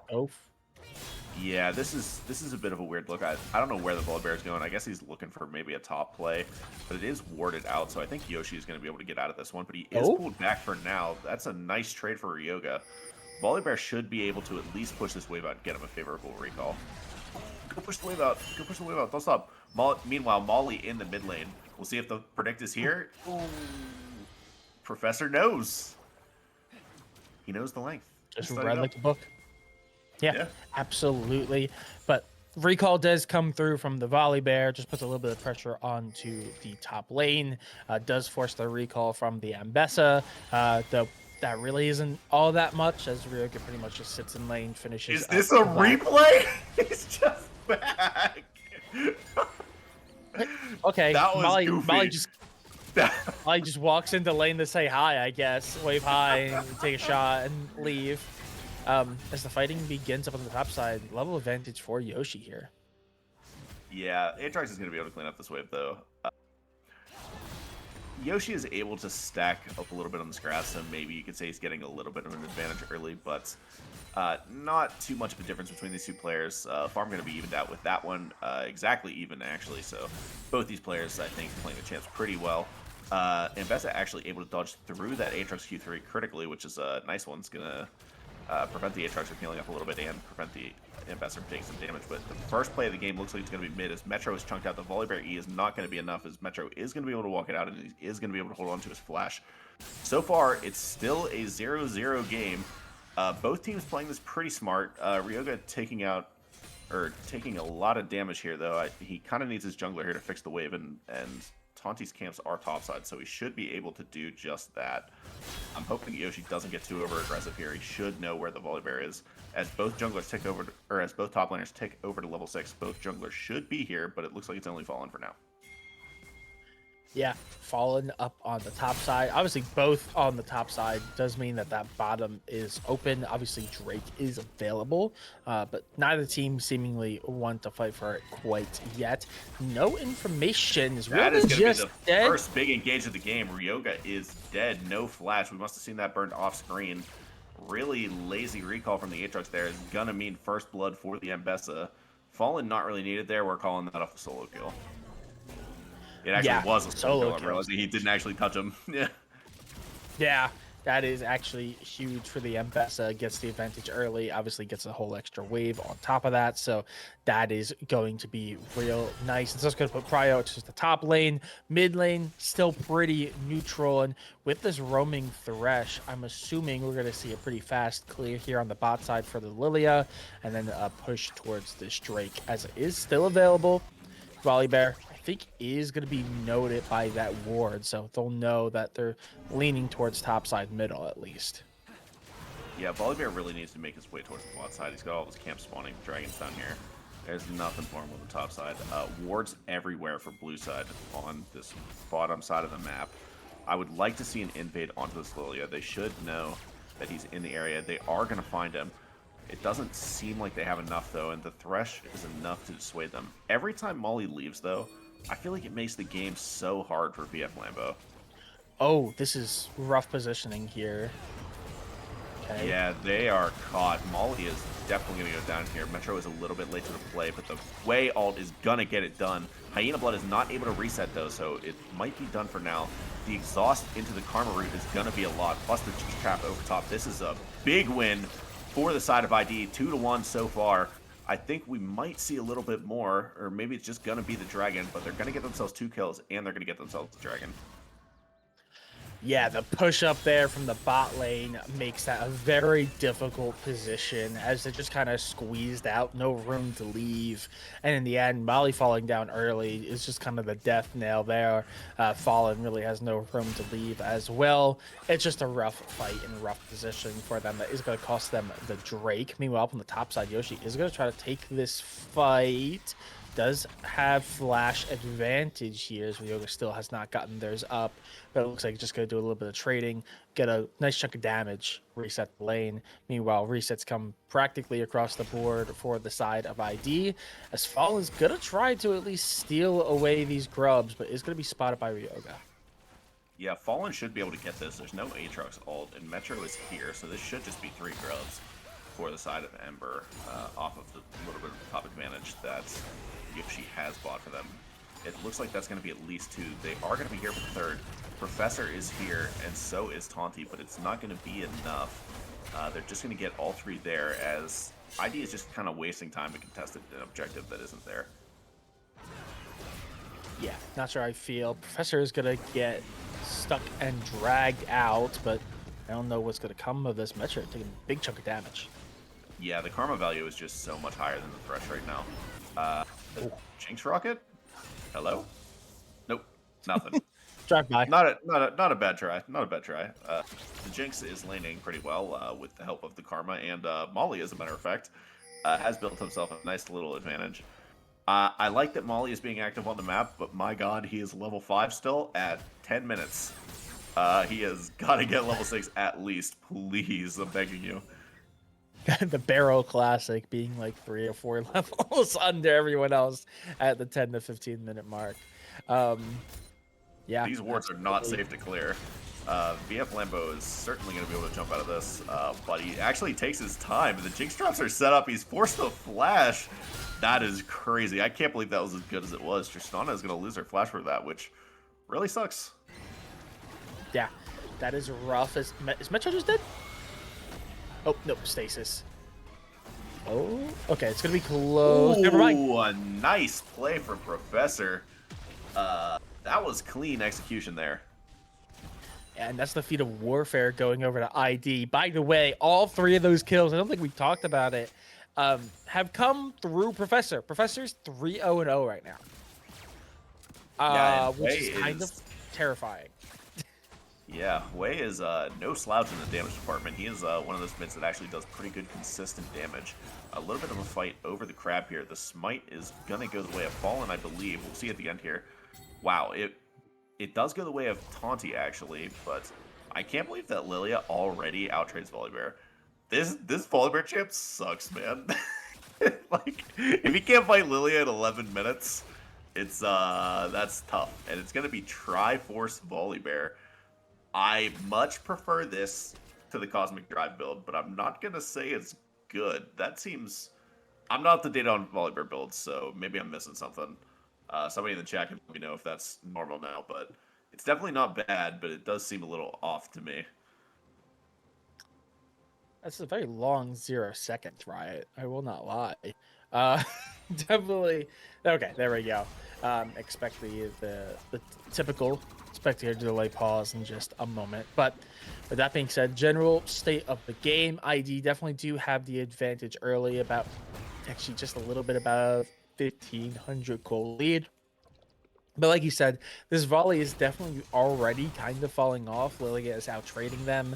Lambo not behind per se, more than the fact that Hyena Blood's a little bit ahead, but not terribly so. Only about 6 CS. Mbessa is in a good position, especially as that sleep's gonna come through. The but oh no, execution is not very good, and Taunty is here to potentially clean this up. The E is going to connect too. That's probably a dead fall, and the flash is going to get him out for now. The Volibear ult is going to do a ton of damage onto Fallen. He's able to W for now, but he's going down. The Aatrox is here as well to back him up. Yoshi can just kind of watch as his jungler falls to the Aatrox and the Volibear. But this fight is still going. I thought we were done, but Yoshi's back for more. He's able to clean up the Volibear somehow off screen. Meanwhile, Metro is getting solo killed mid again. That's like 7 solo kills between these mid laners. I think that Yoshi's going to go down to the Aatrox. He is, but not before he's able to take down the jungler. And it is a bloodbath with a 2k gold lead over to ID now. They are looking really good in this one. 6-2, plus that dragon advantage. We might be seeing in game 3. Yeah, especially as during that entire process, while there's no kills down on that bot side, I mean, look at the turret damage that has been dealt to Ember here. Tier 1's practically gone. VF Lembo's having to back away. Fallen's in a position to maybe do something. Okay, last turret plate's gone. And there's the final minion, but that's a super weak turret. ID already have the feat of warfare. They have the advantage when it comes, or excuse me, they're tied when it comes to jungle objectives. So that tier 1 falls, and this game is cracked open as yet another advantage goes the way of ID early on, as they are just looking to steamroll. This is a much better look to what we saw in game number 1. Yeah, critically, Ember did not play that top pick very well. We saw the Mbessa ult come out and miss before the Lilia sleep did. If they combo those a little better, I think maybe Ember wins that. So I think it was a good look from them. It just wasn't super well played, and ID is there to clean it up. Taunty is able to get there at the end of it and win that fight for them. And at the end of the day, they're going to get a 4-kill advantage, and they're going to get this drag as well. So that is a huge victory for ID even in the long game. Yeah, absolutely. As Ryoga and Yoshi continuing the brawl up there. I don't want to call it a wet noodle fight because there's a lot of damage. Fallen is also in range to do something, but Yoshi taking a lot. Otacon is going to be up on the top side. No one's surprised. The ult misses again. I do hate how the lack of visibility on Mbessa ult, it's like easy to miss sometimes. It's such a critical ability, but it's just this like narrow little line. But it does miss there. This Aatrox is level 11 now. He has the level lead on Yoshi. We saw Yoshi play the early game really well, but he is losing on the back end. A nice dodge from Silverhammer there. These thresh hooks are just not really connecting, and it's costing them the turret. Yeah. Oh, and Ryoga might just be a dead Aatrox wall. And Yoshi is going to survive. Yeah, will do so.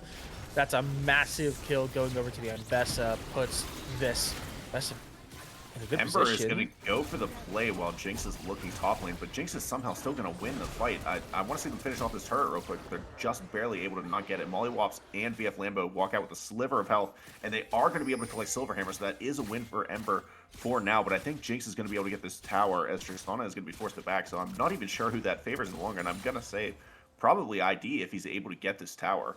Molly needs to leave. This tower, Yeah, she's going to get excited off this. He's dead. He's dead. That's it. Yeah, that's one. Holy, what are you doing, homie? Oh my god, Yeah. someone tell that man what Jinx Passive does. Okay, I don't even know if they needed the Jinx passive. They were so low. I think just 1 or 2 shots would have done the trick regardless. As we see Professor also putting a lot of pressure onto this mid lane. Tier 1 obviously falling doesn't mean Vita Strength is going to be going over to ID. So that's the first turret to fall. But that mid tier 1 is also super, super weak. Turret plating falling across the map though. So turrets are going to be generally more available than they had been.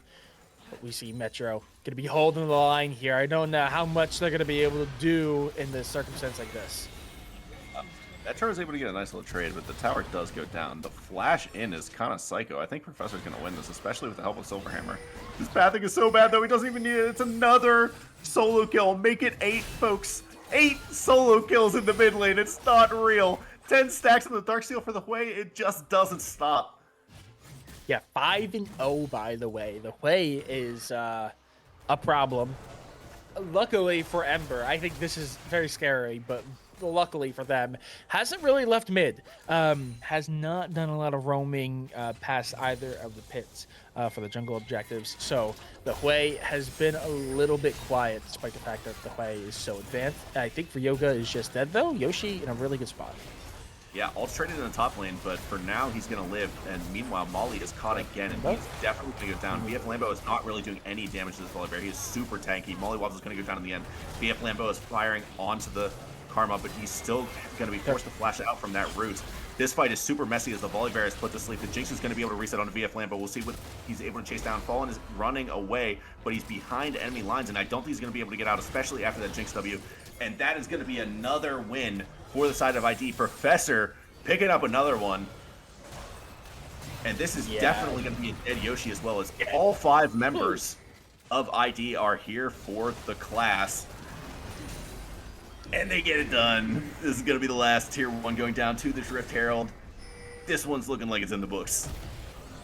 Yeah, this is a really rough position for Ember, and I do really think it's coming down to minuscule but very, very destructive plays. I think the fact that DF Lambo just jumps back into that fight, like into the river, I think is doomed from the moment that thought popped into their brain, because immediately they got collapsed in on. I think the moment you see, I think Molly die there, you just jump back to turrets, you get the GTFO.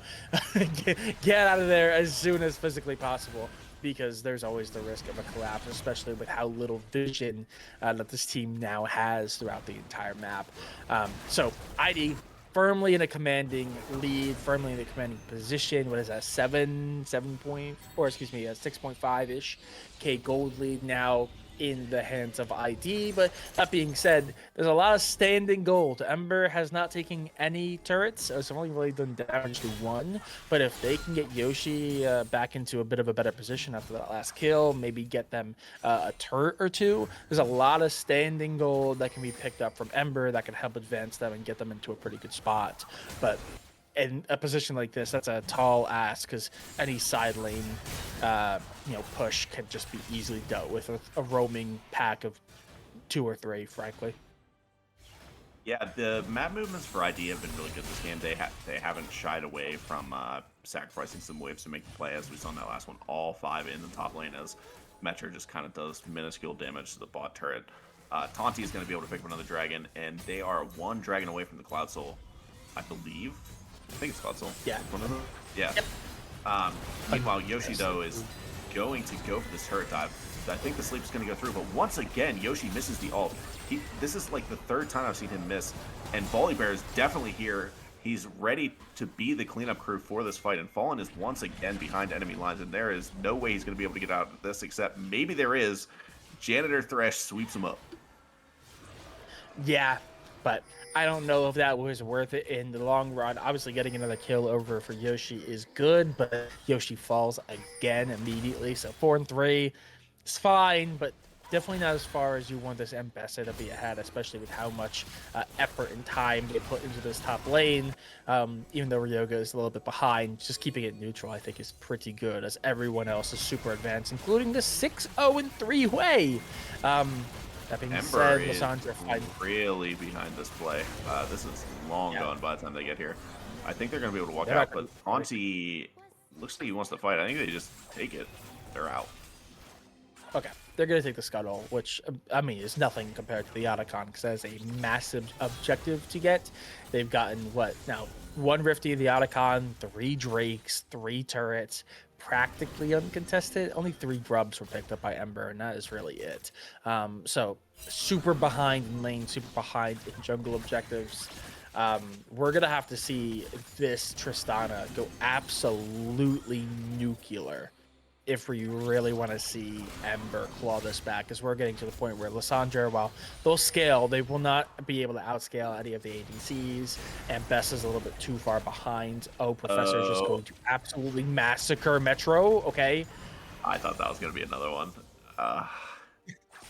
He's not even worth it. Like he's worth like 10 gold at this point. Oh, Ryoga's going to bait Yoshi in doesn't know it yet. Yeah, Yoshi just takes every fight, man. He has got to relax. I know he feels like he's in a forced position here, but he's going to be able to dash out for now just because Molly is just on a vacation. Volibear ult is going to turn off the tower for now. It's only going to block a few shots, and the Jinx ult isn't going to connect, so they're just going to have to settle with Molly for now, but that should be more than enough. Yeah, Molly making their presence known, I think, is going to save Yoshi there, but as Molly just dead, the tier 2 is also going to fall as that siege comes through. Very notably, and I think the real scary thing is it really comes at the cost of nothing. It looks like tier 1 is going to be taken by Lissandra. I think Metro... Yoshi! Oh my goodness, if this is again, the Karma W should be enough to just let him walk out. I don't really think it's going to cost him that much. Dragon isn't up for 155, so he's going to have that skill shot, but oh my god, this champion does not work if you do not hit the ultimate. Yeah. Oh, Silverhammer is just dead. Yeah. Why? Oh, Flash? Wait, he baits in Lambo. Wait, that's actually insane. Lambo's just dead. Nice bait there. Never mind, he baited us too. Jinx is probably going to be able to get a little more if they decide to chase here. The way abilities are going to connect over the wall, the long range ones especially. The Jinx Rock is going to do a ton of damage, but it's not able to clean up anything yet. The huge sleep comes through, though. Fallen doing a ton of damage in this match as the Professor is going to go down, and Lilia is going to be able to clean up the rest of this fight. This is a disaster for ID, as Ember is able to pick up a few kills with just a minute on the Dragon Timer. There are a lot of ultimate cooldowns used, but I think most of those are going to be back up, and it's going to mostly come down to who has Flash and who doesn't. And neither ADC has Flash, so it's going to be a violent one. Yeah, absolutely. I mean, it's going to cost them the tier 2 on top side, but that is massive. Lissandra picked up 2 turrets before that fight, so Lissandra is in a pretty good spot. Also picked up a kill there. So that's a lot of bounties that have been picked up. It's closed the gap now to just about 4, maybe a little under 4,000, which is still a lot better than it was, or excuse me, 3,000, but still not amazing here. But Ember definitely getting a little bit of momentum as we hit that 24-minute mark, but we need to see them win this next Drake fight. That is the most crucial. Silverhammer almost walked right into that and could have stopped that back, excuse me. A little rough, but we see them setting up for this fight. Scuttle is secured, but this is a pretty much do or die moment here. Ember need to get this win. I don't think it's game over if they lose this next fight, but it's certainly one of the nails in the coffin. Critically, Ember does have the items they need to fight this. 2 items pretty much across the board for everyone, so not really a significant item advantage for ID despite the gold lead. So if Ember is going to fight, this is the one. They just have to find a way to get a position onto this, but Professor face checking this Lysandra should be incredibly risky. I think that Embessa is going to be able to get this. Professor is out for now thanks to the fear, but the ult does manage to connect this time. The Embessa is going crazy onto Professor, but Aatrox is doing his best to heal. Huge. Yoshi able to get him, and that is huge. Ryoga also is down with the ult. The Tristana ult is going to buy enough time for that ult to die out. Aatrox is going to be incredibly weak for this fight. I think Ember should have this one in the bag, as it would be insane for ID to contest this. I hate that they're even looking for this. The Threshold is going to connect. I think that's going to be Taunty down too. The Jinx Trap is going to buy her enough space to auto, and it's going to get it done for now. Volibear is forced to ult out. The Jinx is still firing, though, not able to clean up anybody yet. Hyena is on to Jinx, though, and that is definitely a dead Jinx. Yoshi is going crazy this fight. The Tristana ult, or the Tristana W, is not able to make it over the wall, but Ember has what they need to get this dragon and get back into this game. Yeah, that is absolutely massive, and it really comes off the back of the Professor being killed there. I think if Professor doesn't die, it's a very different story, because that's a lot of damage that is now missing for the rest of the fight. Yoshi also getting that, I think it was a bounty, so Yoshi getting a lot of gold off of that. They're going to be in a really good position. Not a full reset. I'm a little worried about the health bar there. Oh my God, from this Metro. is so risky. They do not have the tempo for this. Professor is just going to be able Especially to jump them out right in their face. This is so risky. I think that this is a suicide Baron for Ember. Professor is able to buy a lot of time, and he's taking down the Tristana off screen. We don't even get to see it. Yoshi, meanwhile, is unable to get to Professor, and Silverhammer is able to clean that one up. The Jinx all comes through, and it is a disaster for Ember. They overextend their tempo, and they're going to go down in the process. Molly's able to land his hook on the Volibear, but it's only going to buy a little bit of time. Fallen is certainly going to go down here, but Molly is connecting, and he is doing a pretty good job of peeling. The Thresh abilities are going to be enough to get Fallen out of that one, which is going to be a small consolation prize. But ID is going to turn right back onto this dragon, as the Tristana for Ember is missing. Yeah, and that's huge. I don't know what they're going to be able to do. Ember is going to find that hook. Metro's going to go right into the middle. Oh my God, Fallen's not able to do anything, but he just goes in and dies. Okay, I think it's a little bit of pestering here, but Fallen being so low, the artillery mage of this way is going to be able to keep them off. We do see the hook, but Molly just does not have the damage on that Thresh. That is going to be the Baron secured. Ember just need to back there. Take that big win. Take the back, get some extra items, take the fight, hope that maybe you get a pick that puts you in a position so you can then use the tempo to get the Baron. But instead, they push super aggressive. They don't take Lysandra. They let Lysandra split push super weak on the completely opposite side of the map, by the way, on bot lane. Then they sent 3 super weak to go up for Baron. It is just a little bit of a collapse there, overzealousness. This I think is a completely different story if they just play that a little bit more safe. But now all those gains that they got at the Baron pit are completely lost. Essentially, they're back to about a 4K gold lead, which they were able to close, not completely, but pretty well after that Drake fight. And now it's all gone. They're pretty much right back into the same position that they were, and now a little bit behind on items. Yeah, BF Lambo is going to get really chunked out before this fight. Fallen is only able to connect with one, so I don't think we're going to see the sleep right away. And Bessa ult is able to connect, though. This Lilia is doing a ton of damage, and so is VF Lambo. I think that Ember's going to be able to win this one. This is looking like a clean sweep, as Professor is going to be next, as this Ambessa is going crazy. He finally lands the ult, and the fight is just major in favor of Ember. That's a triple kill for Tristana. Aatrox doesn't even get to be there. He's just around to watch his tower go down.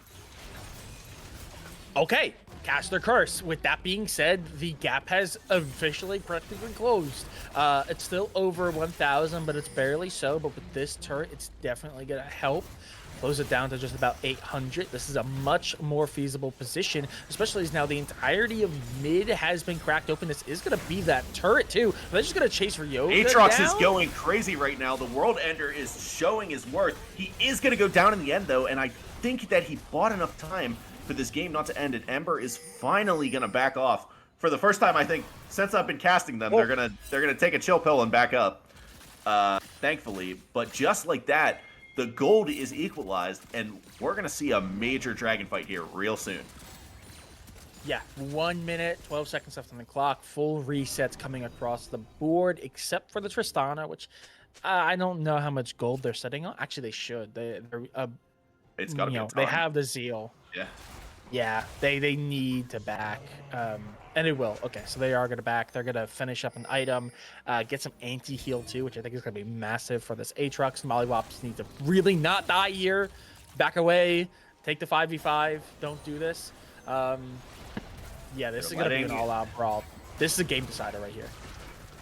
They're letting Taunty go in first. I think that would have actually been a pretty decent sleep angle. The Ambessa is just TPing now. She knows that it's all about this dragon. I hate that ID is giving up their dragon positioning, though. They didn't push out the wave properly before they looked to set up for this.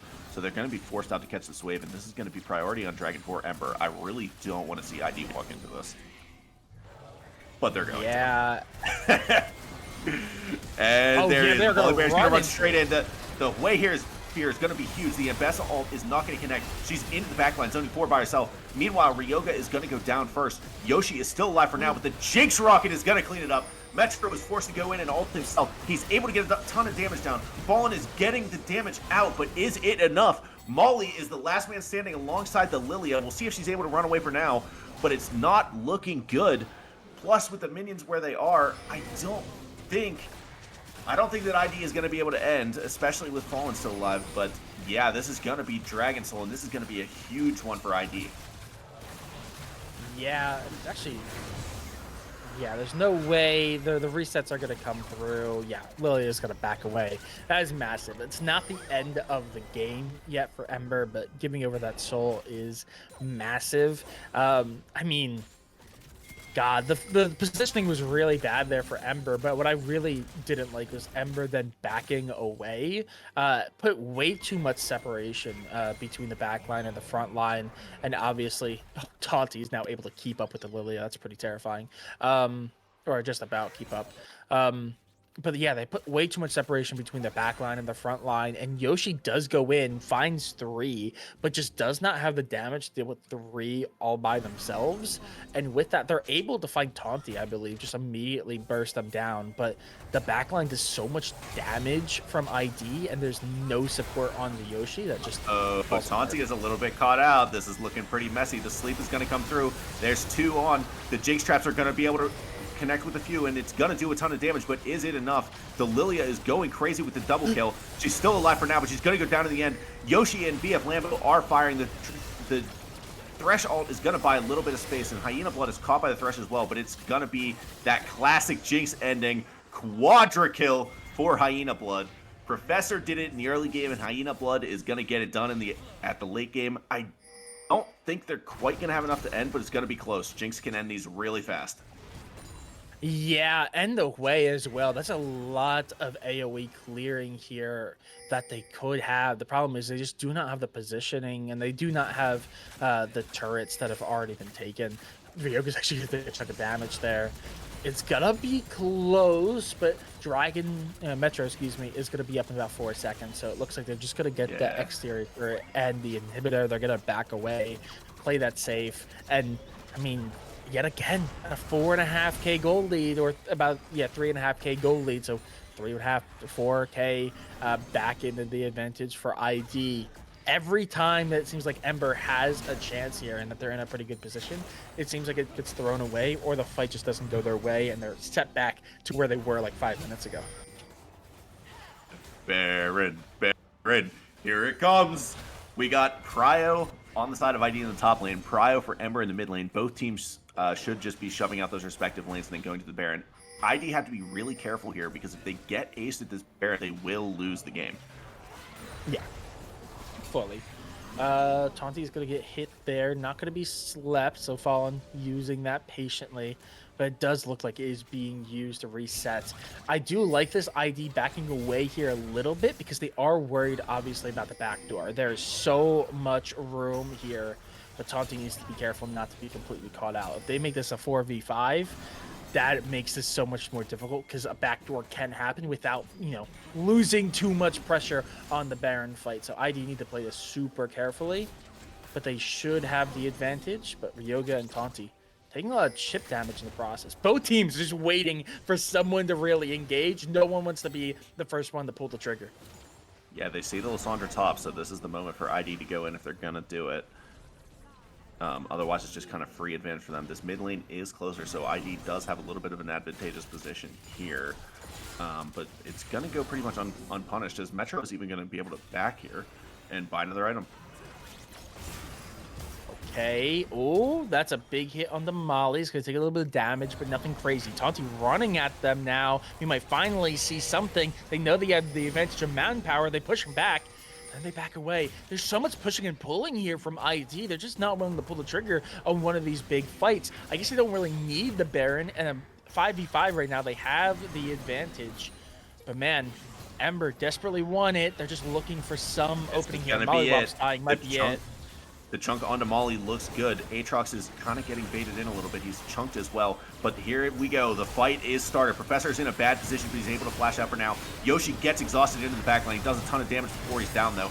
And Taunty gets the first kill. The Jinx Rocket is not going to connect. Metro is able to buy a little bit of space, but it's only going to buy a little bit of time. The Jinx is going crazy onto the backline. She's just running into melee range of them, and she's killing everybody. That minigun is going crazy, and it's going to be another quadra kill for the Jinx to clean this game up, and that is going to be ID bringing it back 1-1. 8 of the last 10 kills going into the hands of Hyena Blood.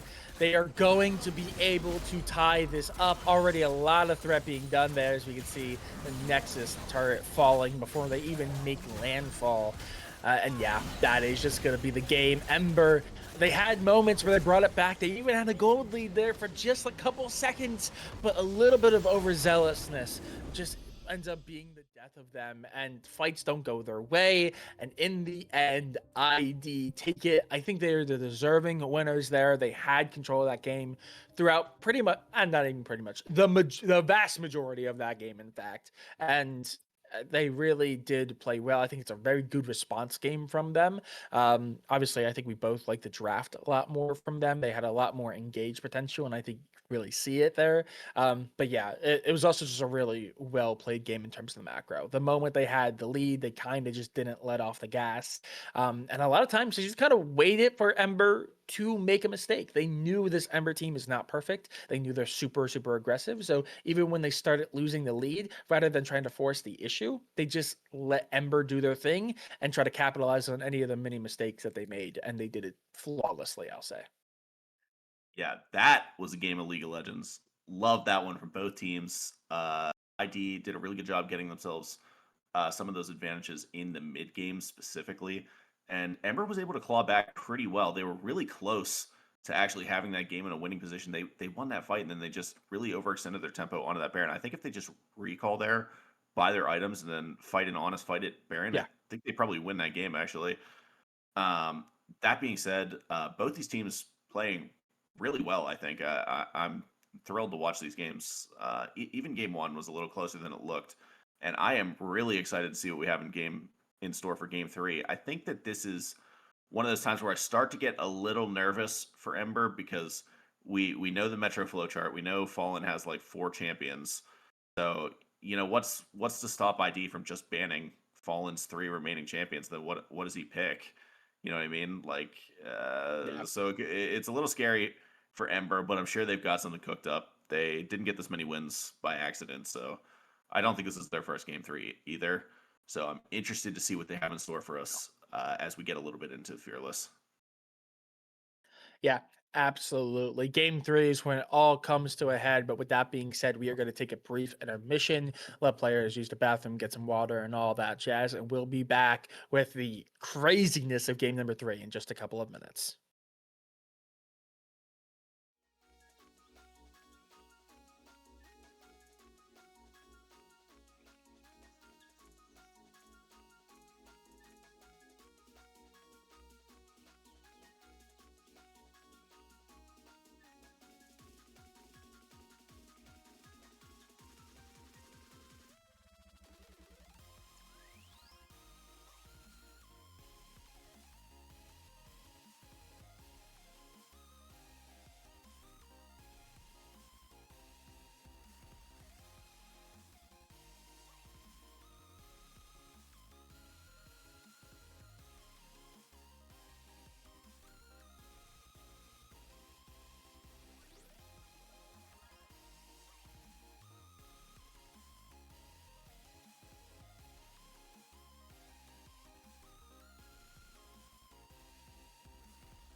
Alrighty, everyone, we are back with game number 3, ID and Ember going the distance here in week number 7. Bans are already coming through. I'm expecting not too much of changes across the board, but just to give a little bit of insight across the rest of the league while we see those first couple bans come through, we have a first official result of the night. Merc and Ice end up getting 2-0'd. Merc taking the win there. So news around the league in that regard. But everything else, I believe, is either finishing up game 2 or going to game number 3. So a lot of action still being played across the league. But here, it's a very long time to wait for an R1 ban when I'm almost certain the bans are going to be the exact same. Um, I'm assuming that is a glitch or some problem, but we see that Kane ban again. That's a pretty heavy target ban for the side of Ember. That Kali, obviously, no one can give Metro that Akali. We have seen the damage they could do with that champion, so that is going to be just permanently banned across the board. Yeah, I'm betting, I'm betting that R1 ban is another mid laner, and This it I just got it confirmed. is It was indeed Azir. Last crazy. game, last game, we saw an ass whooping mid of biblical proportions. So yeah, honestly, it was kind of flipped. First game, Metro definitely got the better of that matchup, and game number 2, it was Professor. Ember knew what they needed to do tonight, apparently, because they are just riding all these mid lane bins. ID, Yeah. please, I'm begging you, pick your mid in the first 3. They're gonna ban 2 more. Pick your LeBlanc now. I'm begging you. Like they've done this every game. Maybe they like that their mid is eating all these bans. I don't know, but the Sivir B1 very good. Very similar to Jinx. Does very similar stuff. Just takes a little longer to get online. A little bit less explosive, but a little more reliable. Samira, very much the opposite. A lot more explosive, a lot less reliable. Uh, Molly, Yeah. Molly, listen to me right now. If you've ever listened to me, this is the game where you stay in lane, please. Like the roaming is good, but you've got the Samira. I want to see jungle bot lane. I want to see support bot lane. I want to see top lane TP bot lane. I want to see mid bot lane. Everybody. This Samira champ is so good, but so incredibly greedy. Please, I'm begging you. Your bot laner is very good. Play around it. Yeah, super, super volatile. It doesn't look like that Alistar is going to be the pick going in the support. So I do think Alistar does tend to stay in lane a little bit more often. Even if they don't stay in lane, I'm hoping for maybe just a little bit more roaming from the pair rather than Molly going off on side adventures on their own. That being said, we do see it. ID Professor does end up Right. picking the Syndra B3, so we will actually get different bans for the second wave of the red side bans. That is massive. Syndra really, really strong, obviously. Or has, I don't want to say really, really strong, but it's been consistently a strong pick, especially in draft and the LFA for the last 3 splits. Super good scaler, does a lot of damage. Yorick is going to be picked up. So that's the top laner. So both of these teams pretty much handshake say both sides that get heavily targeted in the second wave of bans not going to have that same situation this time around. Means I mean, I know you said you want everyone down at that bot side to, help the Samir. I have a sneaking suspicion that Yorick is not going to be involved in that side. So Yeah. I'm really hoping for a strong mid and Let jungle them play pairing at here because they need least. to have a good 4v4. Let them play Elise. That's what you're aiming for is the Elise. That's what you're hoping. Ban the Viego. Silas, that's good too. That's good too. Um, yeah. So I think that I think the Syndra pickup is good because you're missing a little bit of engage with the Janna, right? And that does give you some safety for your backline carries. ID definitely needs to pick some kind of tank, which Ember has identified and is banning them, because they just need a front line. So I'm not actually sure what's left. I'm expecting maybe a Cho'Gath for ID. I don't really know what their top laner plays, but something like that I think would work really well here. Meanwhile, Ember is also on top of things. I was just gonna say I want to see them pick like skirmishy roaming champions to get this Samir ahead, and that is pretty much exactly Ari. So really like that pickup as well. The Kha'Zix ban for ID, I think, is also very good because that's one of the champs that Fallen can play, and I see a bunch of squishy champions that are immobile, and Kha'Zix feels really, really strong right now. In the right scenario, Shen, perfect. Love it. But you need some kind of delivery. Yeah. I expect that Taunty is going to pick some kind of engaged champ here. Jarvan is still on the table. I think that would be a great one. Rek'Sai will get the job done. That's good enough. Not my favorite champ. Definitely prefer the Jarvan. Go back to Jarvan, please. Sinzel, that'll work. That'll work. We like that. That's That'll be good. fine. No, not that one. Not that one, please. Oh, oh, are they gonna do it? They're gonna lock it I, in. I do I mean, agree. I it's think a good. there you Okay, go. There you Giselle. go. Okay, Yeah, okay, yeah, and engage definitely I think was a necessary thing for ID to get here. So I think Zinzao is gonna be fine. Also, a lot of damage. Zinzao is kind of crazy, so I think that is a pretty good pickup as well. Last up on the chopping block is gonna be this jungle for Ember. So what is gonna be in response? I'm also kind of expecting. Um, okay, Dragon? No. Okay. I was gonna say the dragon would be fun here from Shyvana, but no, just tease. It's gonna be Viego, who I think is fine. Good amount of damage, pretty good engage off of the roll as well. But there's so much engage potential from Ember, and obviously that Yorick is one big brick wall as well as Alistar. That's gonna help keep Samira safe. So I actually like this composition from Ember a lot. I do think it's gonna give potential to get the Samira ahead, which I think is this really is again a get down Madam President moment where it's just everyone, if you're not side laning as Yorick, your whole job is to either roam or skirmish to get this Samira ahead or get the Samira as many kills and gold as possible. Because if the Samira can get online, Samira can just 1v9 an entire game, but like you said, super greedy, super volatile. There is never a guarantee that's going to happen. So getting a team that is built around getting Samira ahead is going to be perfect. Idea, I think, is a lot more well balanced in terms of being able to win all their lanes individually. I think this mid lane is going to be chaotic as hell. Syndra versus Ari, I think, could be a very aggressive matchup. I'm intrigued to see how that plays out, especially with how many solo kills we've been seeing tonight. But I think if there's any response to this Yorick that's going to work, I think Shen. I think Shen will be able to keep Yorick. I don't want to say neutralized, but at least keep it, keep the Yorick in check per se, which yeah. is exactly what you need to do. Keep him down. Just don't let him free farm and get free turrets. I absolutely love both of these comps. I think these are really excellent comps on both sides. I've played a lot of Viego. I love playing that champ with Ari. It's perfect synergy. Really makes up for a lot of his weaknesses and sets up for that kind of reset play style. Samira obviously does the same thing. So I think that Ember's got a really nice reset comp, and I think they've drafted what they need to like make this Samira work, which isn't easy to do, but I think they've done it. On the flip side, though, I think ID has a really stable scaling bot lane. They've managed to draft themselves a pretty strong mid jungle duo with the Syndra and the Zinzal. Zinzal, one of those champions with point click CC that can really set up for the Syndra E. It's a super potent combo.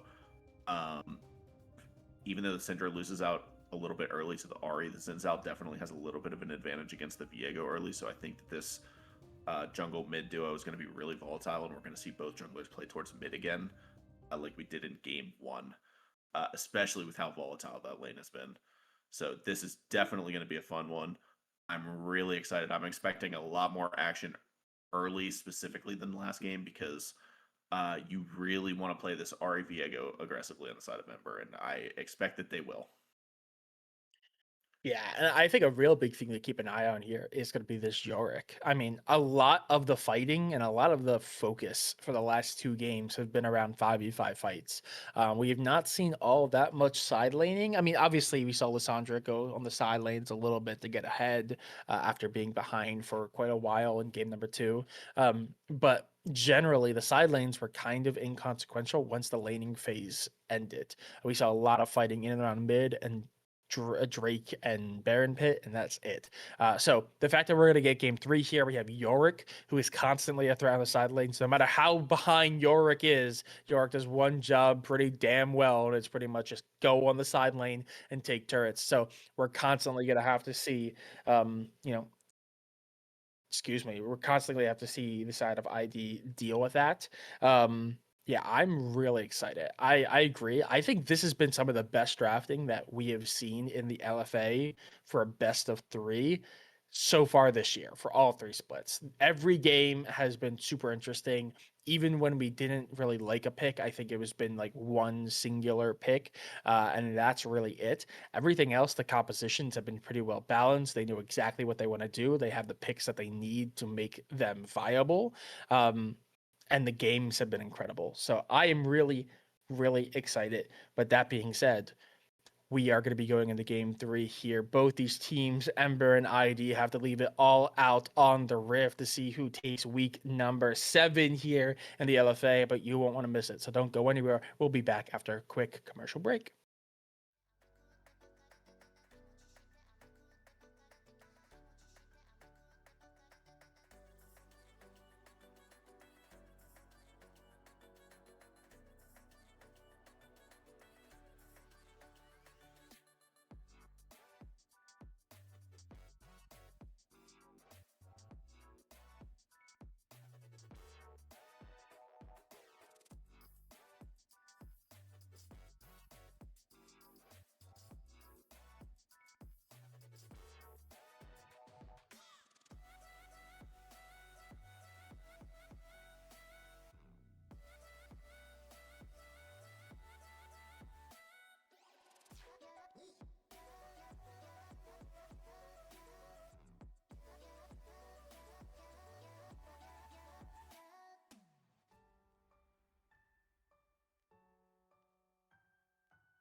do or die here between ID and Ember.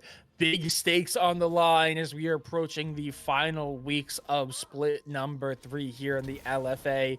Everything to play for. Really good compositions being drafted. Really good play being displayed over the last 2 games. And it all whittles down to this ID versus Ember game number 3 here. And I think to no one's surprise, with no, hook champions to really play around, and obviously neither team wanting to give over an advantage or play risky at the cost of an advantage, we see a 5-point here. A little bit of aggression on mid. Is Fallen? Oh my God, Fallen. Okay, a bit of a fun one from Fallen there, but I do want to take a moment to point out just how important this game is for both teams, but ID in particular. I believe that Merc won tonight. I don't think that's confirmed, but at that, it is now confirmed. That puts them at 5-3. So ID really needs 4-3. So ID really needs to win this game to be competitive with them, as Merc does have the head-to-head game against ID. So this is very important to them, especially since I believe they play DA next week, which is another very competitive team. So it is not an easy schedule for them here on out, and the way their matchup spread works is not very favorable to them. So they do really need to pick up this win here. And Ember, on the flip side, is really just looking to secure that number 1 or that number 2 position, and that could be competitive real quick, especially since there's a very competitive game between Exus and Final Boss going on right now. Yeah, absolutely. That game also going into game number 3, so every single map and every single win matters as everything whittles down here. But in the current state of play, Ryoga definitely losing out on some of those early trades, definitely put into a little bit of an awkward position as Yoshi is trying to get ahead. Mid lane has been pretty even. Ryoga taking a lot of damage, having to pop pots and back under turret just to survive. Meanwhile, bot lane, we're seeing a lot of pressure coming out from the Sivir. Not too surprising. Definitely has the pressure advantage. Meanwhile, Metro losing a little bit of health, but still keeping a good amount of pressure on their own lane. So pretty neutral across the board. First wave clears about halfway done for both junglers, but it seems like the Viego for the side of Ember is just slightly ahead. Yeah, and to no one's surprise, the mid laners are trading like crazy. Both of them already really low. Viego is pathing towards the bot side, while Zinzao has managed to, or decided to path towards the top side. This is the first game that we've seen them path opposite each other, so I'm curious to see how that turns out. Interestingly enough, too, it does look like Ember has a bit of a push here with the Spirit All-Star, which is crazy against the double range. But I think it might accidentally save ID from this incoming Viego gank, as the wave is not really going to be in a good position, as Viego is going to have time to get this crab, but not really have anything to look for on the bot side. Yeah, absolutely. As both junglers start on opposite sides of the jungle, gives way that Ember definitely want to put a little bit more prio onto their bot side, which makes sense. Again, this entire composition is built around getting Samira ahead as much as physically possible. So I almost think that they're a little bit disappointed despite the fact that they have the advantage. Yeah, and here comes the first skirmish in the mid lane. Both junglers here. The first attempt is going to be taken by Tanti onto Metro, and he's out for now, but Professor is going to go down. Viego with the first kill, and there's the reset. Tanti is going to clean one up on the back end. This Syndra is not going to be super strong in this fight for now, and no ultimate to transform back, so Fallen is kind of stuck like this, but it looks like he's going to be able to get it done. This Zinzao is buying a ton of time, though, enough for Janet to get here, and I think Tanti might actually get out of this. The Ignite is just barely going to be enough as Fallen transforms back, and it is 2-1 in favor of Ember.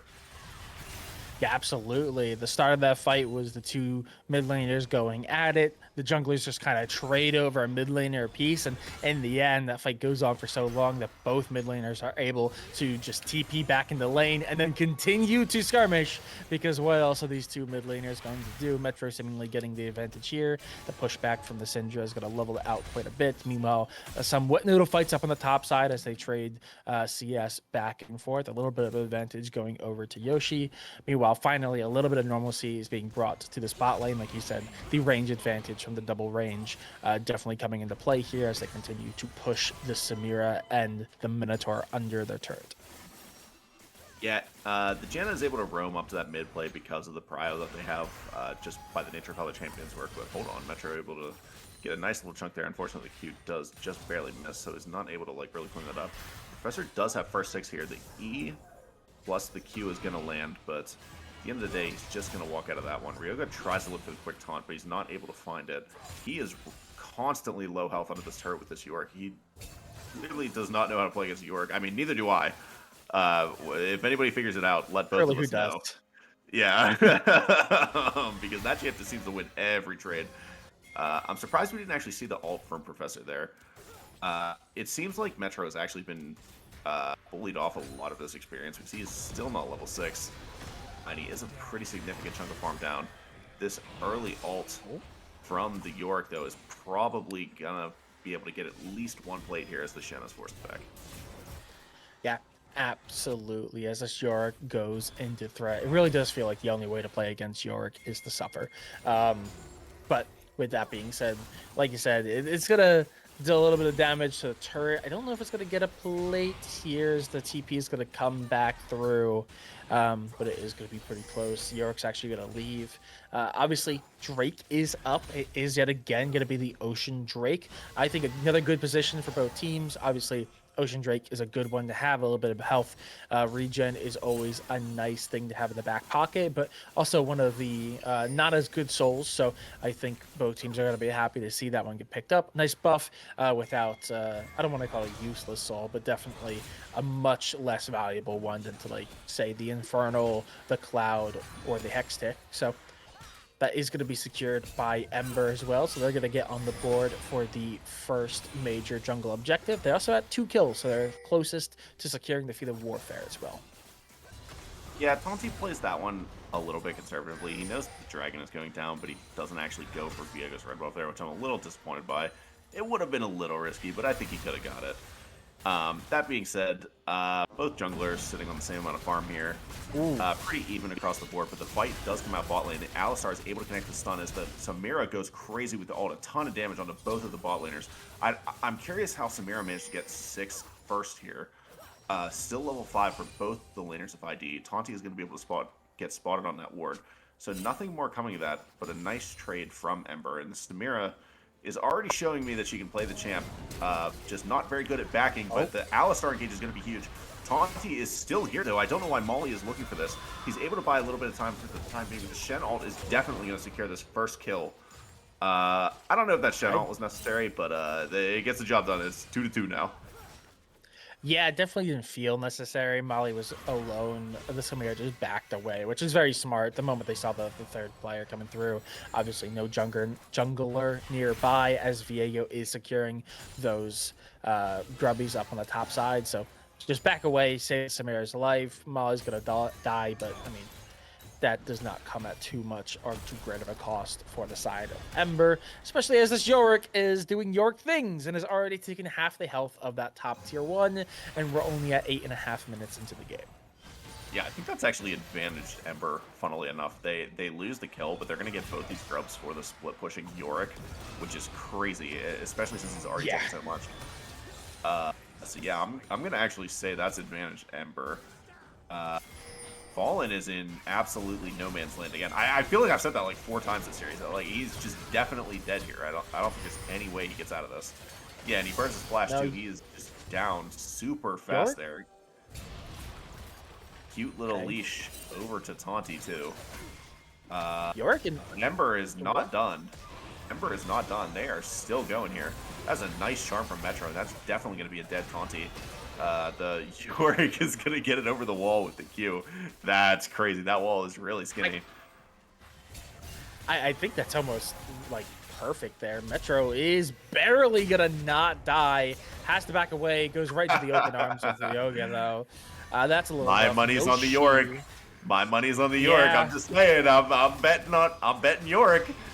The Shen W is going to do a lot of damage, but and there's more kills coming through as the Samira is ulting but pushed away by the Janna. Ultimately, the Yorick is probably going to go down here, but the healing is going to be enough for now. The shield from Shen is going to buy him enough time to get that last Q off, and that is going to be another kill for the Shen. That is a 3-0 Shen somehow. We were talking about how he was getting punished, but here he is. 3-0. Yeah, Don't know how it happened. but me neither. But the thing is I don't think it really matters because remember, this is Yorick. Who cares about fighting when you can take turrets and side lane? The shed is going to be a problem for the rest of the map. However, that's a big piece of the puzzle that is getting ahead. Obviously, has a lot of map presence with that TP and that shield. So that is going to be a problem for pretty much the rest of Ember. But I don't know if Yorick themselves are going to be all that threatened. Yorick, though, is 2-1, so still going to be in a pretty good spot as well. Like we've said before, really done a lot of damage to that tier 1 already. Also is going to have the grubs to play around. Ember also quietly took the first Drake, so that's 2 major jungle objectives secured. Yeah, Sivir is surprisingly able to trade back really well there, as Molly is not able to connect with the auto attack from the Alistar E passive.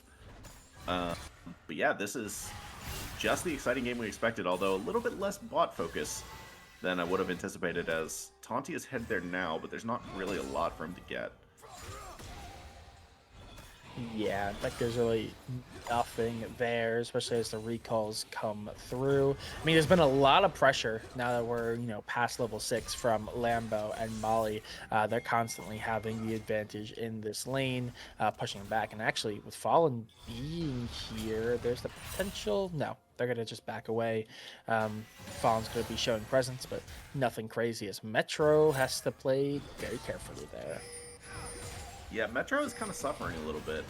Syndra is not really supposed to win this early, I don't think. I'm not a mid expert. If Lizzo's still in the chat, he'll know. He'll also know that Blackfire Torch is not the, I think, best early item on Syndra. I think typically you want to go for the Ludens. I know some people build it, but it just kind of seems wrong. Seems like more of a solo queue build, but I'm going to interrupt myself because Fallen is once again caught here. He's forced to ult out. He's going to be safe for now, as Taunti is going to burn his ult as well. Not too much of a problem for the time being. This dragon is going to make it a problem. Meanwhile, Yorick is taunted out of, I guess, staring at the map. The ult is going to come down, though, and I think that this merciless pushing in the top lane is going to continue. Yeah, I mean, I don't know if it was a TP or a recall, but it was interrupted there. Molly's going to take a little bit of damage. Charm comes through onto the Professor. Metro up the ult. It's going to be close. There's the solo kill we were waiting for. The TP is that... Wait, was that a TP? Oh, he just completed his recall. Okay. I got a little confused. I'm like, what is happening? Fallen is alive again. Don't take that, Fallen. You're not going to win this himself. Yorick, though, just continuously beating up the Shen, man. Despite having 3 kills, he has no items. How is that possible? Go back. Go buy some items. I think the moment Ryoga does back, I think they lose her. Which I think might be a key indicator of why they have not backed. Uh-oh. Taunti is just down like nothing, and Fallen is able to collect the Xin Zhao. Yeah, that's a free dragon for Ember. That was a bit goofy looking. We didn't really see how they got set up because of the solo kill mid, but yeah, that was weird. Yeah, absolutely. But with that being said, I think the game state kind of coming back to neutral here. Well, at least not neutral, to a bit of a standstill. Nothing crazy happening across the map. A reset coming out from the mid laner of Ahri. I mean, Yoshi's going to continue to put pressure on top lane. What else is new? I really do. Okay, we did see finally a back from the Shen there. Titanic Hydra is picked up. So does finally have an item. Also pretty much stays on par with the Yorick. Should help out quite a bit, but should not stop the pressure at all. And this is going to be an ult from Samira. Janna forced to ult. That's an ult for an ult, but that is definitely worth it for the side of Samira. Going to be able to get that one back real quick. Janna, in the meanwhile, not going to be able to have that for a while. Taunti is here if Ember decides to over-aggress, which they have done multiple times, so he might be cooking with this one. Meanwhile, oh, there it is. We'll see if the kill is able to come through before Taunti gets here. It doesn't look like it. The Janna show is going to do a lot. Taunti's going to push Samira back in. And oh my god, am I a prophet or what? Meanwhile, in the top lane, Ryoga is probably going to go down to the gank from the Viego. They're able to get that, and the Alistar is next, I think. He's buying a lot of time with his ult. Meanwhile, Ahri is fishing for the Zinzao, but she's not going to be able to do anything by herself. The Sivir is just going to be able to destroy this wave, and that might be a tower. It's pretty high health, so I don't know about quite yet, but it could be close if they decide to go for it. Yeah, absolutely. With that being said, I'm taking a look. Yeah, feats of strength were picked up there by Ember. Professor is dead. Oh I my think. goodness. I looked at the Metro Twitch chat for 1 second, and Professor is able to outplay it as Metro is going to go down, and this game is dead even, except that York just took a tier 2 tower. What? I literally looked away for 1 second. And Yeah. I imagine that ID is saying something similar. Yeah, no, that while that fight happened down a bot lane, obviously right afterwards, Ryoga fell to that gank. I was gonna comment there before the big fight happened in mid by Dragon Pit, that that's just tier 1 gone, make it tier 2 because it's Yorick. So the entirety of the top lane turrets are gone, which does kind of free up the possibility for some lane swaps. Obviously, Yorick can get a lot of value of taking some of those bot tier 1 and 2s. I'm sure they're looking very, very tasty as these Rift Herald, or this Rift Herald, excuse me, is just going to be whittled down to size. And I don't think we're going to see any interruption. Nope. It's going to be secured. So yet another means of destroying more turrets as ID, while they're generally winning in game state-wise in the 4v4, I think Yorick is definitely keeping them above water here, and the Samira is continuing to put pressure. Yeah, some fancy feet from Professor is going to get him out, plus the Janna ult is going to do a lot of work. Taunty is looking really strong in this fight. He loves these 3v3 fights. The W is able to connect on the 3, and he's able to E back in, get that ult off. Viego is down, and there might be more to come. We'll see what the Samira flank is able to get done here. She's just going to face check the Zinzao. Goodbye. Died. Okay. Bye-bye. Ow. Roll bad. Play a better one. Nice try, Bozo. Yeah, and Molly's gonna die here. There's no way. You can Molly milk those Citra cleans that up. Okay. Yeah. So that's 3 kills going over the way of ID, and I mean, they technically did not have the gold advantage after that fight, but it really does feel like right now it is Yorick versus the world, which, I mean, is not a bad position to be in if you're Yorick. I mean, that's how it typically feels like it can be sometimes. Obviously, the entire top side is super weak for Ryoga, so there's going to be a weak spot for Ember to kind of push on. I'd kind of expect some sort of lane swap here, or they're just going to keep trying to force this Yorick down top lane and force it down their throat until finally they're knocking on the Nexus door. But I'd imagine they need to do something a little bit different here because the rest of the 4 members of Ember are really struggling against ID right now. Yeah, Metro, Alt, and E are not going to connect, but he's able to redirect the Q enough to get a decent amount of chunk onto Professor. He's going to be forced to back, but the kill doesn't quite come through.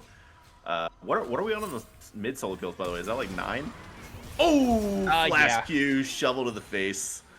York is able to give Metro the assist, if nothing else. But yeah, make that 9 solo kills in the mid lane. Yeah, absolutely. As without Hullbreaker, obviously the Yorick is able to be in lane by them with other partners. That is just the tier 1 and mid gone. An extra bit of gold going over the way. Drake is being secured. I don't know if there's anything they can do. No, secured. Taunty goes for it, but he's just a little late. Ryoga is going to die for his trouble too. This is a crazy play from ID. They're playing so desperate, but there's just no need. Like they're playing like they're behind, but they're winning. Molly is probably going to die here, so that's something back at least. A little bit of regression from Ember. And once again, the game is dead even. Yeah, they're going to try to hunt down Metro here. I don't know if they're going to be able to outspeed this Ahri. I'd imagine not unless they want to invest the Sivir ultimate. Oh, they're so look caught. like that's going to be the case. Oh, God. Oh, jeez. Metro is trying to bait them in. He does a pretty nice job of it. Janna's forced to flash out. God, imagine chasing a fox spirit down the river thinking you got something and looking over your shoulder and seeing Yorick stomping after you. I'd be horrified too and run away. But generally, game state has equaled out. It's still about 1,000 gold difference for ID, but at this point in the game, that is not crazy. Just yet again, just preventing this Yorick from backing. Did we see the Rift Herald get popped? No, Rift Herald is still in play here. Viego still has it in the back pocket, so that's something to keep an eye out for, especially as I believe that should be expiring relatively soon here. The next Rift Herald should be up. They might use it to try to get some sort of prio. I'd imagine down mid. Top lane's already cracked open. Bot lane, I'd imagine they want to keep for some gold on either the Samir or the Yorick. So crack open mid, take that tier 2, and make it a big threat. So I imagine it would go. Viego taking that is criminal, by the way. Imagine if, I actually think this is smart from Viego. He drops it bot lane. They're just going to like position S4 around this Otacon and use the threat of Yorick plus the Rift Herald to force somebody down here. Oh, yeah. Otacon is really hard to start even in the 4v5, so even if ID sends everyone up there, it's super risky because they're going to lose everything. So they've kind of checkmated. Ember kind of checkmated ID right now, to be honest, because they need Cinder to win this fight, but she also can't leave bot lane or Yorick is going to end the game. So yeah, this is the fight is brewing top, by the way. Ember is behind them. They just need to play this smart. The blast plant is going to be able to get Samira in. It's a 3v4 for the time being. Sivir is not here yet. It's going to be flanking Sivir angle again. Taunty is going to pull the trigger first. He's going to go in. BF Lambo is immediately one-shot. It's a nice look from ID. Ember has beloved this big time, as even with the ult, I think that Molly is going to go down too, and Yorick is going to end the game. Like, he's going to end the game. They're going to get the Otacon, but Yorick is going to end the game. The game is ending. No one's back yet. No one's backed yet. They stopped the back too. He might end the game. The Rift Herald is gonna finally die. They're gonna get inhibitor. They're gonna get a wave crash. They're trying to stop this back, but oh my god! And they got the Otacon too. TP is gonna be a death sentence. Never mind, Yorick's here. Who knows what's gonna happen? It's Yorick. It's on Yorick. Taunty. The shield comes through. Yoshi is out for now. What was that flash? I mean, he gets it done. That's a nice 800 gold shutdown. It comes down to the smite fight, and Fallen has the better hands. Old man Taunty can't keep up with the youngins. Wow, it really does just feel like Yorick 1v9 right now. I mean, Ember are doing okay. Obviously, they get that Otacon, which is massive, and it prevents ID from snowballing even more. It gives them a little bit of a foothold back into the game as well. It's only about, what, now a less than 2k gold lead. But if you leave this Yorick alone for, like, more than 30 seconds, you've lost a tower. That's just the case. Yorick just steals them away. They broke all the way in the base. I'm actually surprised that Yoshi TP'd up to the top side. I think maybe they were worried about losing that Otacon, but in the end, it's practically for nothing as they get the Otacon. Sure, everyone else falls, but they could have probably kept pushing and maybe taken a lot of the damage from turret, or damage onto turret, excuse me. The Nexus turret, that is. But we do see general reset of the game state here. Molly continues to take a little bit of damage to, I think, no one's surprise. Metro is the one fighting Ryoga up on the top side, though, so we do finally see a lane swap. Yeah, it's a little late, I think. Metro does have the TP to get to this fight. So I think that this... I can't even tell you who's winning this game. You know, I was getting ready to say that it feels like Ember is winning, but look at the gold. Like, ID actually has advantage gold for this fight, and they have position on this dragon. Fallen is in no man's land. I think they're going to get this one, as Ryoga is doing a good job of zoning. Ember just has no way into this fight, and it's going to be ID that picks this one up. That is nice to stop the soul going over to Ember, but those minions are just pushing relentlessly still, man. Yeah, absolutely, and they need to do something about it. But we do see a little bit of presence here. They are going to find Taunty. They might find this kill. This is a little bit risky. It's a 4v3 at the end of the day, though. I think Ember might be overextending a bit, as the rest of the squad is arriving. But we'll see if it's in time. Taunty is still alive for the time being. Professor goes down to the Samira ult. We'll see what she's able to clean up here. That's 2 for the Samira. This just might be the end of the game. Yeah, it's cracked open 5v3, but a lot of low health bars though. Yeah, the fight is still going. They're defending under the tower for now. Molly is taking the turrets. Fallen is really low. Health bar is critical for pretty much all of Ember, but the charm connects, and Ryoga is just barely able to walk out of that as the Maiden does go down. They're going to be forced to retreat for now, and it's going to be Baron that ends the game. Yeah, they're gonna stay a little bit behind. They need to reset here, but very dangerous position. Hyena Blood is still rather healthy. Yeah, I'd imagine. Yeah, we're just gonna see some recalls come through. Like you said, Baron is gonna be the play. Yoshi did back away and is already in a pretty good position, so they're gonna be able to get to that Baron first. Oh, never mind. Actually, Yoshi is gonna back now with the rest of the team, so ID are gonna get onto it first. That's a little bit scary, especially with how staggered this recall has been from Ember. But it doesn't look like it's a very fast take for the Baron. Lambo. He's doing what they can to hold down the mid lane. Lambo is just dead. What is Lambo doing? Huh? Okay. I'm dizzy. I'm dizzy. I'm dizzy. And by the way, look at this Samira's. She's just now finishing the IE. She did not even have IE for that. Listen. Oh. I still love her, but she broke. She broke. This Samira has no money. And this Sivir is now on 3 items, collecting all these waves so graciously pushed in by the Yorick. She is really strong, and I'm hesitant to say that Ember can actually win a team fight at this point. I think they need to continue to commit to their split pushing identity, because these team fights are gonna start going the way of ID, I think. Yeah, that's a lot of damage being done on the Hyena Blood. Metro's gonna be able to get out with the ultimate there, but this is gonna be possibly a turn here. There's no Ari ult for this fight. Wide. Sivir just has everything, and Samira has nothing right now, so this fight is really advantaged for ID at this point in the game. The charm over the wall is going to connect, but it's only going to be onto the Shen. Meanwhile, Taunty is getting engaged on the Yorick. Cage is going to force him to E onto the Yorick. Taunty is getting beat up pretty bad here, but the Redemption is going to bring him back up. The charm is going to connect onto Professor on the backline. He's able to live for the time being.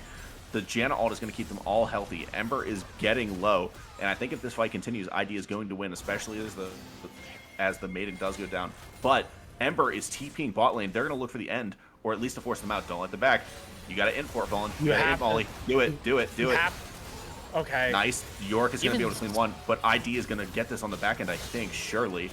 Taunty is going to go down, but York is just gonna try to force literally it. ending the game. Yeah. I mean, look at that damage. The Shen ult is going to come through. This is going to be at least 1 tower going down. Probably the next one as well. That's 2 towers.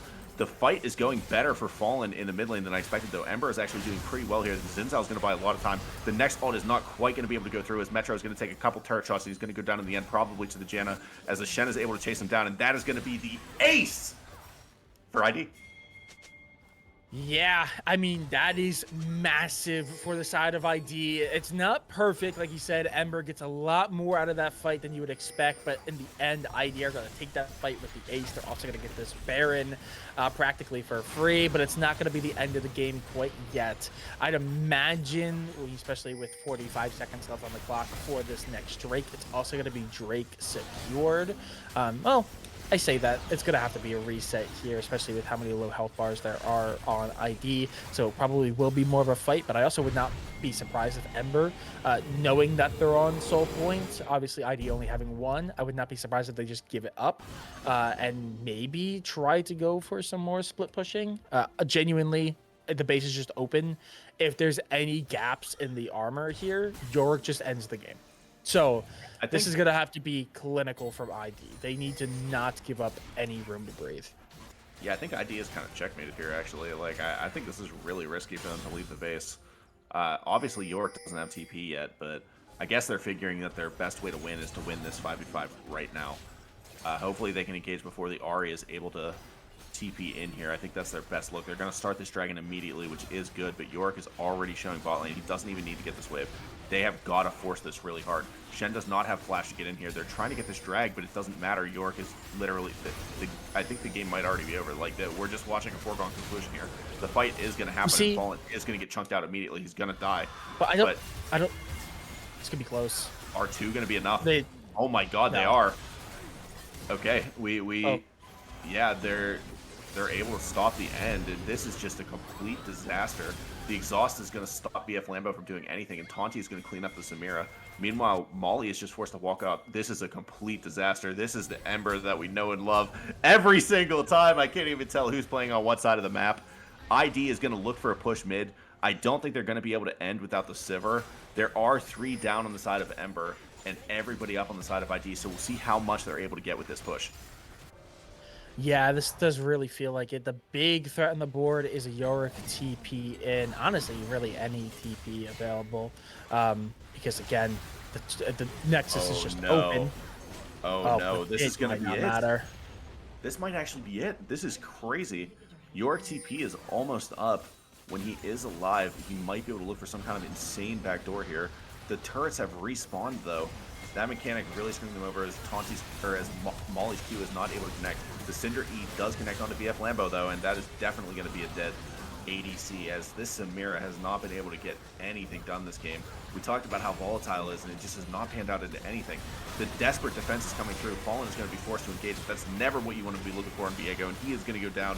And so is the base of Ember as ID is going to get the big upset and find themselves in a very favorable position for playoffs. And Ember is going to be trying to figure out how to get back to that game 1 victory that they had, because in games 2 and 3, it just wasn't the same.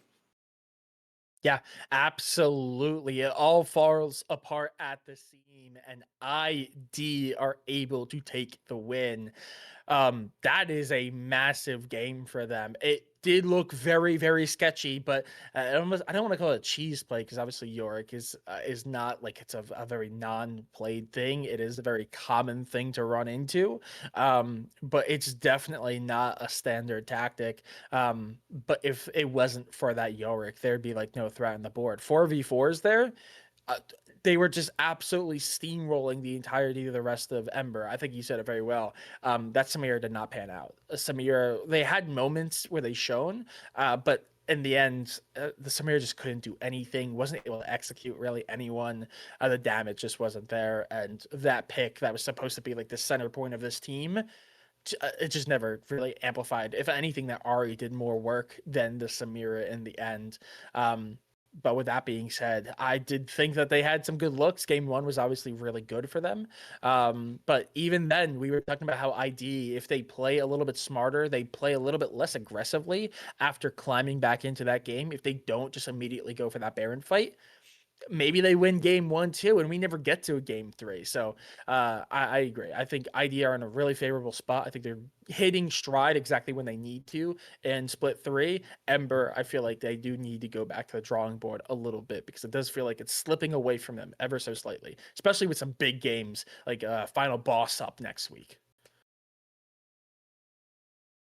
We're just getting word from Giggle that XSV did beat Final Boss, by the way. So the trade not panning out for Final Boss. Not gonna show my bias there, but Oh my god. uh, yeah, it's a mess now. But back Hey, back to the game. Yeah, yeah, go ahead. sorry, I just took a quick glance over at the split 3 table. Hey, 1 through 5 are tied. The top 5 teams are all 5-2, which is insane. That is an Yeah, insane thing to see right now. Okay, wow. yeah, very competitive Oh, split. Very competitive split. We've actually had a lot of competitive splits. I remember season 1 as well was crazy competitive. yeah, The old DA squad went from like 7th place. We were either gonna not make playoffs or get second. So we might see something yeah, similar to this split, which is awesome. Love to see that. Uh, Love to see the growth of ID too. Uh, I think if Ember just had 7 mid bands instead of 5, they might have had a chance. I think what they were really missing was 2 more mid bands. I think that might have done it for them. That would have been the edge that they needed.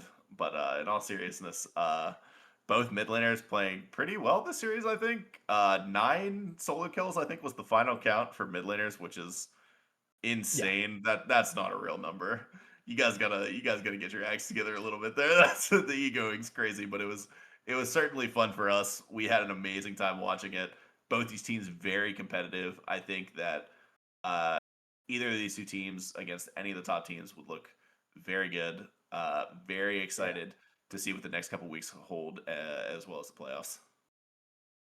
Yeah, absolutely. But with that being said, I think that's all we have for you guys tonight. Thank you so much for watching. Of course, special thanks to you, ADHD, best play-by-play in the business, as well as Giggle, as always, being the man, obviously behind the scenes, making a lot of things happen on the TO side, but also as the producer, making all the magic happen on the screen. Special thanks to all the other TOs and admins, making sure everything runs smoothly in the back end, to all the players for coming out and showing out. Today was an incredible day of games. I think all three were super entertaining. Like I said before, some of the best drafting and some of the best games I think we've seen all year through all three splits. And it seems like that was across the board with multiple game threes happening today. So a very, very fun week of the LFA. And of course, special thanks to you guys watching at home, to the viewers, because if you're not watching, what are we doing it for? Of course, you can catch us same time, same place, 8 p.m. EST, the only time zone that matters on the Legends Twitch channel. You genuinely will not want to miss it. Like I said, top five right now are all tied. It is heating up. Anyone can take the rest of the group stage. The playoffs are completely up in the air, so you don't want to miss a day of action because the entire world can be flipped on its head. But with that being said, thank you so much for watching. We'll see you same time, same place next week. Have a good night. Peace.